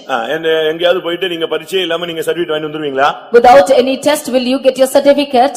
பிரியமானவர்களே, நம்முடைய வாழ்க்கையில கூட சில நேரங்களில் இப்படிப்பட்ட பரீட்சைகள் அனுமதிக்கப்படுகிறது. There are such examinations preferred in our life too. இவ்வளவு தெளிவான ஆவிக்குரிய தன்மை உள்ள இந்த இடம் இடுக்கமாய் ஈனமாய் இருண்டு போய் மாறிவிட்டது. This life of Zebulun and Naphtali who were in a good state they became vexed and lightly esteemed. அதுக்கு காரணம் என்ன? What is the reason for it? செபுலோனை குறித்து நாம் பார்க்கும் பொழுது when we read about Zebulun, நியாயாதிபதிகள் 1ஆம் அதிகாரம் 30ஆம் வசனத்தில் பார்க்கும் பொழுது in Judges 1 verse 30 அங்கே சொல்லி இருக்கிறது அந்த இடத்தில் இருந்த குடிகளை அவர்கள் துரத்தி விடவில்லை. they said that they did not chase away the inhabitants of that place. இதே ஃபால்ட் தான் செபுலோன் நப்தலிக்கும் உண்டானது. This is the same fault which Naphtali also committed. நியாயாதிபதிகள் 1:33 பார்க்கும் பொழுது when we read in Judges 1:33 அவர்களும் அந்த குடிகளை துரத்தி விடவில்லை. they did not chase away the இந்த மார்க்கத்துல வந்த பின்பு நமக்குள்ளே காணப்படுகிற சில போராட்டமான காரியங்கள் நம்மோடு எதிர்க்கிற சக்திகளை நாம் துரத்த வேண்டும். when we come into this religion we have to chase away things which are resisting us. விசுவாசிகளுக்கு நடக்கும் அடையாளங்கள் யாவன அவர்களின் நாமத்தில் பிசாசுகளை துரத்துவார்கள். And to those who believe in my name they will cast away Satan. ஒரு தேவனுடைய பிள்ளை என்று சொல்லுகிறவன் சில காரியங்களை நம்ம விட்டு துரத்தி விட வேண்டியது அவசியம். A child of God should cast away certain things. Abraham மிகவும் நேசித்ததான இஸ்மவேலை துரத்தி விட்டான். Abraham chased away Ishmael whom he loved. மிகவும் நேசித்ததான ஆகாரை துரத்தி விட்டான். He chased away Hagar whom he loved. கர்த்தர் சொன்னார் அனுப்புன்னு சொன்னார், அனுப்பி விட்டான். The Lord asked him to send him away, indeed sent him out. ஆனா இந்த செபுலோன் நப்தலி செஞ்ச ஃபால்ட் என்ன தெரியுமா? அங்க இருந்தவங்களை அப்படியே விட்டுட்டாங்க. அந்த குடிகளை அவங்க துரத்தாத பட்சத்துல இந்த குடிகள் ஒரு நாள் உன்னை அடிமைப்படுத்தும். But the fault mistake on the part of Zebulun and Naphtali is they did not drive away the inhabitants of the land and one day they will destroy them. கடைசில இப்ப என்ன நடந்தது? But now what happened? இப்ப செபுலோன் நப்தலியும் இடுக்கத்துக்குள்ள போய் விட்டார்கள். This Zebulun and Naphtali are vexed. இல்லாவிட்டால் ஈனமாய் கேவலப்படுத்தப்பட்டு விட்டார்கள். Or they are lightly afflicted. இப்பொழுது இருண்ட சூழ்நிலைக்கு தள்ளப்பட்டார்கள். They are gone into a dark state. அடுத்த காரணம் என்று சொல்லப்பட்டிருக்கிறது. The next reason is இரண்டாம் நாளாகமம் 30ஆம் அதிகாரம் 11ஆம் வசனத்தை பார்க்கும் பொழுது 2 Chronicles 30 verse 11 அங்கே செபுலோனை குறித்து சொல்லி இருக்கிறது. there we read about Zebulun. சிலர் மனத்தாழ்மையா இருந்தார்கள், சிலர் மனத்தாழ்மையாய் எருசலேமுக்கு வரவே இல்லை. Some of them were with humble spirit but some of them did not come back to Jerusalem. ஒரு காலத்துல நல்லா இருந்த ஒரு நல்ல ஈவை பெற்றவன் இப்பொழுது மனத்தாழ்மை இல்லாத ஒரு தன்மைக்கு கொண்டு வரப்படுகிறான். Now once they were in a good state but now they have no humble nature. இன்னைக்கு பாருங்க தாழ்ந்து போறதுக்கு நமக்கு முடியல. Today we are not able to humble ourselves. ஒரு சிலர்லாம் பேர்ல தான் தாழ்த்துவாங்க. For name's sake some of them humble themselves. சாட்சி சொன்னா சொல்லுவாங்க குப்பை தூசி மண்ணு என்னெல்லாமோ சொல்லுவாங்க. When we ask them to testify, they count themselves as dust and ashes. பெங்களூர்ல ஒரு அம்மா எப்ப எழும்பினாலும் சாட்சி சொல்லுவாங்க. One person in Bangalore, she will testify like this. எப்ப எழும்பினாலும் அவங்க அப்படி சாட்சி சொல்லுவாங்களா? Whenever she stands up, she will testify. நான் ஒரு அடிமை. I am a slave. நான் ஒரு தூசி. I am a dust. நான் ஒரு குப்பை. I am an ash. எப்ப எழும்பினாலும் இவங்க இதான் சாட்சி. Like this she will testify. என்ன நடந்தது? What happened? அந்த ஆராதனை முடிந்த உடனே சண்டே ஸ்கூல் பையங்கள்லாம் வந்து சிஸ்டர் குப்பைன்னு கூப்பிட்டாங்க.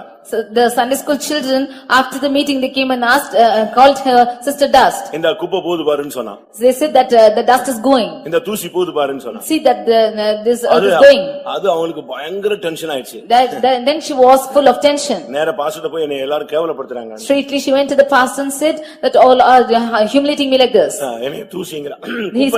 They calling me as dust like this. Pastor சொன்னாரு நீங்க சொன்னதுதான் அவன் சொல்றான் வேற புதுசா ஒண்ணும் சொல்லவே இல்ல. The pastor said what you said, they are saying nothing new. உனக்கு வந்து சாட்சியில தான் உன்னை தாழ்த்த முடியுதே தவிர ஃபேக்ட் உண்மையான நிலவரத்துல உன்னால என்ன செய்ய முடியல தாழ்த்த முடியல. You are only humble yourself in the testimony but not of the true state. நம்மிலும் अनेகர் அப்படி தான் இருக்கிறோம். We too many of us are like this. Naphtali ஒரு நல்ல ஈவு ஆனா இப்போ அவனுக்கு மனத்தாழ்மை என்பது ஒரு கேள்விக்குறியாக இருக்கிறது. Naphtali is a good gift but he is not able to humble himself now. கிறிஸ்தவ மார்க்கத்துக்குள்ள வந்த உடனே நீ படிக்க வேண்டிய ரெண்டு சப்ஜெக்ட் இயேசுவினிடத்துல போதகர் ஊழியக்காரங்கிட்ட கற்றுக்கொள்ள வேண்டியது ரொம்ப இருக்கு. இயேசுவினிடத்துல கற்றுக்கொள்ள வேண்டிய ரெண்டு சப்ஜெக்ட். நான் சாந்தமும் மனத்தாழ்மையுமா இருக்கிறேன் என்னிடத்தில் வந்து என்ன செய்து கொள்ளுங்கள் கற்றுக்கொள்ளுங்கள். We have to learn two things of this Christian life that Jesus is lowly and humbly and we should learn of him. புரியுதா உங்களுக்கு எல்லாருக்கும்? Do you understand? இங்கே சிலர் மனத்தாழ்மையா எருசலேமுக்கு வந்தாங்க மத்த குரூப்லாம் வரவே இல்ல. So only some of them came for this humble nature but not all. மனத்தாழ்மை இல்லாவிட்டால் ஒரு நாள் உனக்கு இடுக்கமான வாழ்க்கை அனுமதிக்கப்படும். If you do not have the humility then you will have a life of affliction. உனக்குள்ள இருக்கிற பெருமையினால அந்த இடுக்கமான அந்த வாசல் வழியா உன்னால உள்ள பிரவேசிக்க முடியாது. Because of the pride nature you cannot go through the straight path. இந்த நப்தலியை குறித்து நான் பார்க்கும் பொழுது when we read about Naphtali அவன் விடுதலை பெற்ற ஒரு பெண்மான். he is a hind left loose. ஆனா இப்போ நிலவரம் என்ன? But what's the state now? இரண்டாம் ராஜாக்கள் 2 Kings 15ஆம் அதிகாரம் 15th chapter 29ஆம் வசனத்தை பார்க்கும் பொழுது verse 29 கடைசி பகுதியில சொல்லிருக்கு அவர்கள் சிறைப்பட்டு போனார்கள். the last portion it is said that they were taken captive. இவன் விடுதலை பெற்ற ஒரு ஆளு. he is a hind left loose. ஆனா இப்போ நப்தலி தேசம் அனைத்தையும் பிடித்து குடிகளை சிறையாக அசீரியாவுக்கு கொண்டு போனார்கள். But now the inhabitants were taken as a captive by Assyria. விடுதலை பெற்றவன் இப்பொழுது சிறைப்பட்டு போனவனாக மாறினான். Now he who was left loose is now captivated. அருமையானவர்களே நம்முடைய வாழ்க்கையினுடைய துவக்கம் என்ன தற்போதைய நிலவரம் என்ன? Dear beloved, how was our beginning and how is our present life?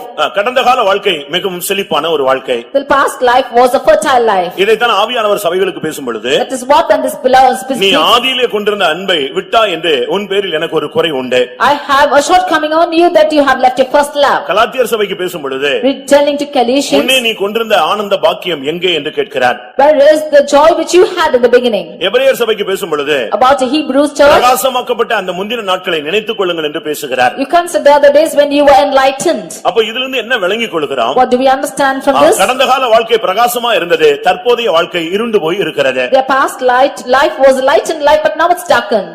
இப்பொழுது இருள் சூழ்ந்து இடுக்கமாக ஈனமாக ஒரு நிர்பந்தமான நிலவரத்தில் போன இந்த தேசத்தை நோக்கி இயேசு வந்தார்.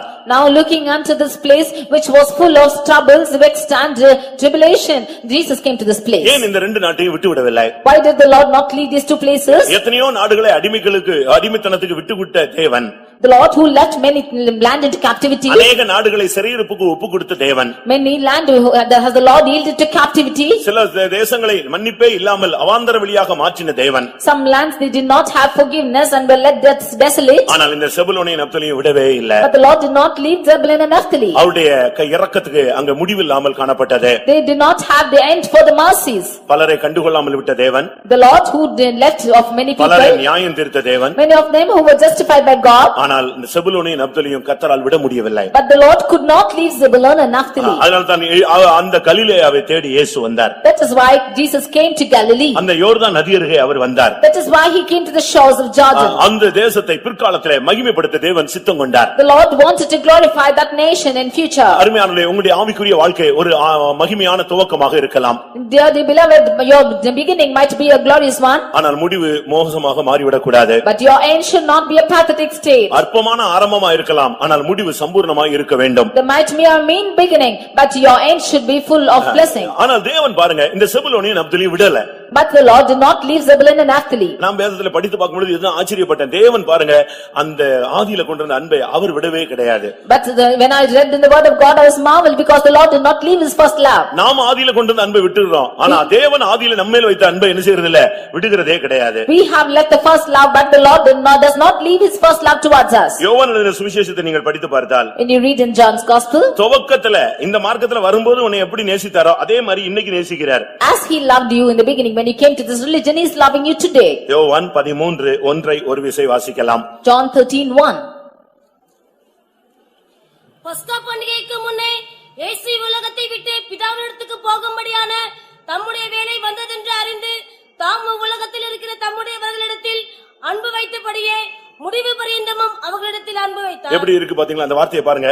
எப்படி துவக்கத்துல அன்பு வைத்தாரோ அதே போல அவர்களுடைய முடிவு பரியந்தம் அவர்கள் மேல் அவர் அன்பு வைத்தார். As he loved them in the world, in the beginning, he loved them to the end. இன்னைக்கு போய் ஆண்டவரே என்னை அன்னைக்கு ரட்சிக்கும் போது என்னை நேசித்தேன்னு சொன்னீங்களே, இப்போ நீங்க நேசிக்கிறீங்களா? அதே நேசம், மாறாத நேசம் அப்படியே இருக்குன்னு சொல்லுவார். If you go to the Lord and ask him, Lord, in the beginning when you said that you had loved me so much, how do you love me today? The Lord will say, I love you same. நீங்க இப்பொழுது இருக்கிற நல்ல நிலவரமோ கெட்ட நிலவரமோ இப்போ நீங்க கண்ணை மூடி கேட்டு பாருங்க, ஆண்டவரே நீர் அன்னைக்கு நேசித்தது போல நேசிக்கிறாரான்னு கேளுங்க. அவர் என்ன சொல்வார்? இன்னைக்கு அல்ல, முடிவு பரிந்த நான் உன்னை அப்படியே நேசிக்கிறேன்.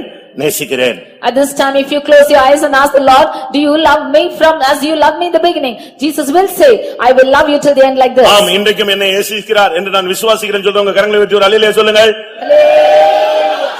தேவன் தன்னுடைய நேசத்திலே மாற்றமே வைக்கிறது இல்லை. The Lord has no change in his love towards us. நம்முடைய அன்புதான் மாறி போகிறது பிரியமானவர்களே. It is our love which is changing. நம்முடைய அன்புதான் குறைந்து போகிறது பிரியமானவர்களே. It is our love which is diminishing. நம்முடைய அன்புதான் பாதை மாறி போய் விடுகிறது. It is our love which is turning apart. நம்முடைய அன்பில் தான் குற்றம் வந்து விடுகிறது. In our love is mistakes. நம்முடைய அன்பில் தான் தீட்டு உண்டாகிறது. In our love is defilement. அவருடைய அன்பிலே பரிசுத்தம், அவருடைய அன்பிலே எந்த குறைவும் கிடையாது. But his love is holy and no lacking in it. பாருங்க, இவ்வளவு பின்மாறி போன ஒரு நப்தலியை இந்த செபுலோனை அவர் மறுபடியும் தேடி வந்தார். See how the Lord is coming back seeking for Naphtali and Zebulun who were once backslidden. அதுக்கு காரணம் என்ன? What's the reason for it? பட்சபாதமா? Is it partial love? அல்ல. Nothing like this. உன்னுடைய ஆரம்ப காலத்துல நீ பரிசுத்தவான்களுக்கு செய்த ஊழியங்கள், அன்பின் பிரயாசங்களை அவர் மறந்துவிட அநீதி உள்ளவர் அல்ல. He is not unjustful to forget your labor of love which you have shown towards the saints. ஒரு காலத்துல போர்க்களத்து முனையிலே நீ மரணத்துக்கு துணிந்து நின்றாயே, அதை தேவன் மறந்து விடுகிறவர் அல்ல. Once you jeopardized not your life and that is what the Lord is not forgetting. அந்த ஒரு காலத்துல நீ ரட்சிக்கப்பட்ட நிலவரத்துல நீ வாழ்ந்து ஆண்டவர் வாசம் பண்ணக்கூடிய வாழ்க்கை வாழ்ந்தாயே, அதை அவர் மறந்து விடுகிறவர் அல்ல. When you were saved, you lived for the Lord and that is what he is not forgetting. ஒரு காலத்துல இந்த விசுவாசத்துக்காக நீ நின்றாயே, அதை மறந்து விடுகிறவர் அல்ல. You once lived for the faith and that is not forgetting. நீ ஒரு காலத்துல போராடி ஜெபத்துல நின்றாயே, ஜெப வீரனாய் போராடி மேற்கொண்டாயே, அதை மறந்துவிட தேவன் அநீதி உள்ளவர் அல்ல. Once you strove in prayer and you stood for the faith of the Lord and that Jesus is not able to forget it. விடுதலை பெற்ற வாழ்க்கை நீ வாழ்ந்த காலங்களை தேவன் மறந்துவிட அநீதி உள்ளவர் அல்ல. The days when you lived a life of deliverance, the Lord is not able to forget it. அது தேவன் பார்க்கிறது. அந்த போர்க்குளத்து மனையிலே அவன் நின்றான். God sees that he's jeopardized his life in that battlefield. அதுதான் ரொம்ப முக்கியமானது. That is important. அந்த போர்க்களத்து முனையிலே அவன் துணிஞ்சு நின்னானே, அதை பார்த்துதான் கர்த்தர் அவனுடைய பிற்காலத்தை மகிமைப்படுத்தினார். They jeopardized their lives and that is what the Lord saw and finally he honored them. அந்த இருண்ட சூழ்நிலையை தெய்வம் மாற்றி காண்பித்தார். The Lord changed their darkened state. இயேசு பாருங்க இந்த உலகத்துல வேற எங்கேயும் போல, அதிகமா போனது யோர்தான் நதி, அடுத்து கலிலேயா தான். Jesus came to this world and did not go anywhere else. He went more to the shores of Galilee and Jordan. உயிர்த்தெழுந்த பின்பு அவர் போன இடம் கலிலேயா மட்டும்தான். Even after he was resurrected, he went to Galilee. அந்த பெண்கள் வந்த பொழுது நான் கலிலேயாவுக்கு போகிறேன், சீசர்களை என்னை அங்க வந்து பார்க்க சொல் என்று சொன்னார். When those women came, he said, I go to Galilee, ask my disciples to come and see me there. ஏனென்றால் உன்னை மகிமைப்படுத்துகிற வாழ்க்கை தான் அவருடைய விருப்பமாக இருக்கிறது. Because the life to glorify you is his desire. நீ மறைந்திருப்பது தேவனுடைய சித்தம் அல்ல, உன்னை மகிமைப்படுத்துவது தேவனுடைய சித்தம். The Lord does not want to hide you but glorify you. எத்தனை பேர் உங்களுடைய வாழ்க்கையை கர்த்தர் மகிமைப்படுத்தணும்னு வாஞ்சிக்கிறீர்கள்? How many of you desire the Lord to glorify your life? நாம நாம மகிமைப்படுத்தினா ஒண்ணும் தேராது. If we glorify ourselves, it will not be இயேசுவே possible. சொல்றார், பிதாவே என்னை மகிமைப்படுத்தும். Jesus says, Father, honor me. கர்த்தர் சொன்னார், நான் மகிமைப்படுத்தினேன், இன்னும் மகிமைப்படுத்துவேன். And the Father said, I have glorified thee and I will yet அருமையானவரே, இந்த தூதை கேட்டுக்கொண்டிருக்கிற அருமையான தேவனுடைய பிள்ளையே, உன்னுடைய வாழ்வின் இருளை மாற்றி உன்னுடைய வாழ்க்கையை மகிமைப்படுத்தும்படியாக கர்த்தர் இந்த காலை வேளையிலே கடந்து வந்திருக்கிறார். Dear people of God who listen to this verse, the Lord wants to glorify your life and has come this morning. இந்த ஆராதனைக்கு நீ வந்ததுக்கு பல காரணங்கள் இருக்கலாம். There might be many reasons for you to come to this ஆனால் worship. உன்னை ஆராதனைக்கு தேவன் கொண்டு வந்ததுக்கு ஒரு காரணம் உண்டு, உன்னை மகிமைப்படுத்தும்படியாக. But the Lord has a desire that he might change and glorify your life. என்னுடைய இடுக்கமான வாழ்க்கையை மாற்ற வேண்டும். The Lord should change my afflicted state. என்னுடைய ஈனமான வாழ்க்கையை மாற்ற வேண்டும். The Lord should change my state of இருண்ட depression. சூழ்நிலையை கர்த்தர் மாற்ற வேண்டும். He changed my dark state. கர்த்தர் என்னை மகிமைப்படுத்தணும்னு வாஞ்சிக்கிறவர்கள் கண்களை மூடுங்கள். All those who desire for the Lord to glorify, let's close your eyes. இப்பொழுது நீங்கள் உங்களுடைய முழங்காலை முடக்கலாம். Now you shall kneel down. மகிமைப்படுத்த கர்த்தர் மகிமைப்படுத்தணும் என்ற வாழ்க்கையை நீங்க காத்திருந்தீங்கன்னா சேர்ல இருந்தவங்க முடிந்தால் முழங்கால் படியிடுங்கள். All those who are on chairs also, if the Lord wants to glorify your lives, you can kneel down. இன்னும் கொஞ்ச நேரத்துக்குள்ள கர்த்தருடைய வல்லமை உங்களை மகிமைப்படுத்தும். So after some time, the power of God will glorify you. கர்த்தர் நம்முடைய மத்தியில இருக்கிறார் என்பதை நான் பரிபூர்ணமாய் விசுவாசிக்கிறேன். I perfectly believe that the Lord is in our midst. என்ன நடக்கும் தெரியுமா பிரியமானவர்களே? What will happen, you know? நீங்கள் இந்த வசனங்களுக்கு உங்களை சமர்ப்பித்தால், When you yield yourselves to these verses, இன்றைக்கு மறுபடியும் ஒரு தெய்வீக வாழ்க்கைக்கு உங்களை அர்ப்பணித்தால், if you yield yourself for a divine life today, இன்றைக்கு மறுபடியும் நீங்கள் போர்க்களத்து முனையிலே கர்த்தருக்காக வந்து நின்றால், if you come and stand in the war field today, தேவன் ஒரு வல்லமையை உனக்கு தருவார். the Lord will give you an unction. ஒன்று தெரியுமா? What is, you know? இந்த வசனங்கள் வெறுமையாய் திரும்பி போகாது. These words will not return back empty. இந்த கூட்டம் முடிஞ்ச உடனே நீ திரும்பி போய்விடலாம். You might go back after this meeting. நாங்கள் திரும்பி போய்விடலாம். We also will return. ஆனா இந்த வசனம் திரும்பி போகாது. But this verse will not return. அது உனக்குள் அந்த வேலையை செய்து விட்டுத்தான், உன்னை மகிமைப்படுத்தி விட்டுத்தான் அது பரலோகத்துக்கு திரும்பி செல்லும். Only after accomplishing this Hallelujah. work and glorifying your life, it will go to heaven. அந்த வார்த்தை உன்னை மகிமைப்படுத்தாமல் திரும்பி போகவே போகாது. நான் அனுப்பின காரியம் ஆகிதான் அது திரும்பி செல்லும் என்று சொன்னார். And he says that I will glorify my words and then receive it to me. கர்த்தாவே, நான் ஒரு தெய்வீக வாழ்க்கைக்கு என்னை வாஞ்சிக்கிறேன். Lord, I desire for a divine life. இடுக்கம், ஈனம், இருண்ட சூழ்நிலையை கர்த்தாவே மாற்றும். Change my life of vexation and tribulation. அப்படி வாஞ்சிக்கிறவங்க எல்லாரும் உங்களுடைய கண்களை மூடி முழங்கால் படியிட்டு தேவனை நோக்கி பாருங்கள். உங்களை மகிமைப்படுத்துகிறவர் நம்முடைய மத்தியிலே வந்திருக்கிறார். All of you glorify the Lord and look into the Lord. The Lord wants to glorify you. Hallelujah. Praise the Lord. Ya kadabalam tidibi kadabakatirabania. Amen. என்னுடைய வாழ்க்கை ஒரு இடுக்கமாக, ஈனமாக, ஒரு இருண்ட சூழ்நிலையில இருப்பதை நான் உணர்கிறேன் என்று சொல்றவங்க தயவு செய்து கரங்களை உயர்த்துங்கள். ஒரு நெருக்கம், மனதில் நெருக்கம், சரீரத்தில் நெருக்கம், ஒரு கேவலப்படுத்தப்பட்ட, ஒரு நிர்பந்தமான, தள்ளப்பட்ட, ஒருங்கிணைக்கப்பட்ட ஒரு இருண்ட சூழ்நிலை, ஒரு தெளிவற்ற ஒரு சூழ்நிலை. ஆமென். ஷதபல கத்திடி கதபானியா. கர்த்தர் உன்னுடைய கரத்தை பார்க்கிறார். உன்னுடைய நிலவரம் அவருக்கு தெரியும். ஆமென். உன்னுடைய அறிக்கையை அவர் காண்கிறார். ஷதப கத்திடி கதப திடிபி கதப கதப கத்திரபானியா. ஆமென். ஆமென். ஆமென். உன்னை இப்படியே விடும்படியாக இந்த வார்த்தை அனுப்பப்படவில்லை. நீ இருண்டிருக்கிறாய் என்று உன்னை குற்றம் சாட்டி அனுப்பும்படியாக இந்த தூது வரவில்லை. ஓ, இருண்டிருக்கிற உன்னை மகிமைப்படுத்தும்படியாகவே கர்த்தருடைய வார்த்தை வந்திருக்கிறது. சிதாபாலாம் திடிபி கதப திடிபி கதப கதப கத்திரப கதப கத்திரா. ஆமென். ஆமென். தேவன் எனக்கு கொடுத்த ரட்சிப்பு ஒரு நல்ல ஈவு. இந்த விசுவாச வாழ்க்கை ஒரு ஆசீர்வதிக்கப்பட்ட ஒரு அனுபவம். கர்த்தர் எனக்கு விடுதலையின் வாழ்க்கையை கொடுத்திருந்தார். ஒரு காலத்தில் ஜெபத்தில் போராடுகிற ஜெப வீரனா என்னை மாற்றி இருந்தார். இரவும் ஜெபிப்பேன், பகலும் ஜெபிப்பேன். எனக்கு எப்பொழுதுமே என் வாயில துதி வந்து கொண்டே இருக்கும். ஒரு காலத்தில் மரணம் எனக்கு துச்சமாக இருந்தது. சாவை எனக்கு பயமே இல்லாமல் இருந்தேன். அப்படி எத்தனை பேர் வாழ்ந்தீர்கள் பிரியமானவர்களே? நல்ல ஜெப வீரனாயிருந்தேன், விசுவாசத்தை காத்துக்கொண்டேன். ஆனால் இப்பொழுதோ என்ற நிலவரம் மிகவும் பின்தங்கி விட்டது. ஆமென். நீங்கள் சோர்ந்து போக வேண்டாம். நான் சில நிமிடங்கள் தருகிறேன். உன்னை மகிமைப்படுத்தக்கூடிய மகிமையின் ஆவி உனக்குள்ளே வரும். ஹல்லேலூயா. ரபக ரபகத் ரபலகத் ரபானியா. 2-3 நிமிடம் கர்த்தருடைய ஆவிக்கு இடம் கொடுக்கும். ஆவியானவர் இப்பொழுது நமக்குள்ளே வந்து இருள் சூழ்ந்த சூழ்நிலையை மாற்றுவார். மரண இருளில் கிடக்கிற ஜனங்கள் பெரிய வெளிச்சத்தை கண்டார்கள் என்று அடுத்த வசனம் சொல்லுகிறது. ஆமென். ஆவியானவர் உன்னை மகிமைப்படுத்துவார். ஹல்லேலூயா. உன் ஊழியம் மகிமைப்படும். ஹல்லேலூயா. உன் விசுவாச வாழ்க்கை மகிமைப்படும். உன்னுடைய பிள்ளைகள் மகிமைப்படுத்தப்படுவார்கள். உன் குடும்பம் மகிமைப்படுத்தப்படும். ஆமென். உன் ஆவிக்குரிய வாழ்க்கை, விசுவாச வாழ்க்கை மகிமைப்படுத்தப்படும். இபாலபகடபலம் திதுபிகதுபிகதினகடபம் யகரபகரபகதபகதினபகதம்.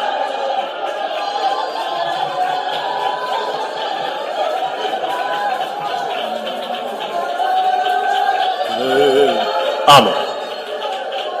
பிரியமானவர்களே, இதுவரை நீங்கள் தேவனுடைய சத்தத்தினுடைய ஒரு பகுதியை கேட்டீர்கள். ஆனால் இப்பொழுது நீங்க யாரு கீழே உட்கார்ந்துறாதீங்க. ஒரு சில நிமிடங்களுக்குள்ள கர்த்தர் இருந்து ஒரு டைரக்ட் ஒரு வார்த்தை, மகனே நான் உன்னை மகிமைப்படுத்தினேன், இன்னும் மகிமைப்படுத்துவேன். இந்த வார்த்தை இன்னைக்கு இந்த கூட்டம் முடிஞ்சு வெளியே போறதுக்குள்ள உன் செவிகளிலே கேட்க வேண்டும். அல்லேலூயா. அப்படியானால் இந்த தேவனுடைய வார்த்தை உனக்குள் நிறைவேற்றப்படுகிறது. ரியாலா பங்கரபக திதிவிகிதிபிகதினபானியா ராத்த ரபௌதினா மங்கரபலப திதபகதபகதரா ஏனமா சிதுபிகிதிபிகதினகதபானியா. அல்லேலூயா. ரபலபகதபகதபகதபகதபகதபகதப.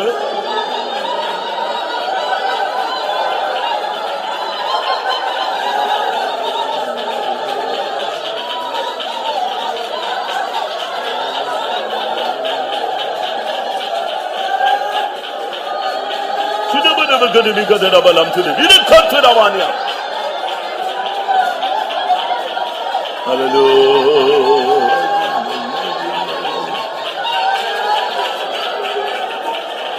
ஹalleluya ஹalleluya. ஆமென் ஆமென். இருள் சூழ்ந்த வாழ்க்கையிலே என்னுடைய ஊழியம், என்னுடைய குடும்பம், என்னுடைய தொழில், என்னுடைய வீடு, என்னுடைய சந்ததி போய்விட்டது. கர்த்தர் இறங்கி மகிமைப்படுத்தினால்தான், தேவனே இறங்கி என்னை மகிமைப்படுத்தினால்தான் இந்த இருள் நீங்கும் என்று நான் காத்துக் கொண்டிருக்கிறேன். அப்படி சொல்றவங்க யாராவது இருக்கீங்களா? டைரக்டா கர்த்தர் இறங்கி எனக்கு ஒரு பிரத்யட்சமான ஒரு கிரியை நடப்பிக்க வேண்டும். ஆமென். அதற்கு தான் நான் இந்த ஆராதனைக்கு ஓடி வந்தேன். ஆமென். மலைகளின் மத்தியில நான் ஓடி வந்தேன், தாகத்தோடு வந்தேன். ஆமென். தெய்வமே நீர் என்னை மகிமைப்படுத்து. சிடபலா கரபக திடபலா. உன்னை மகிமைப்படுத்துவார் என்று அந்த வார்த்தை வந்து கொண்டிருக்கிறது. அல்லேலூயா. இஸ்ரவேலே நான் உன்னில் மகிமைப்படுவேன். ஓ ரபம் திதிபிகிதிபிக திடபகதபக திடபலக திடபானியா.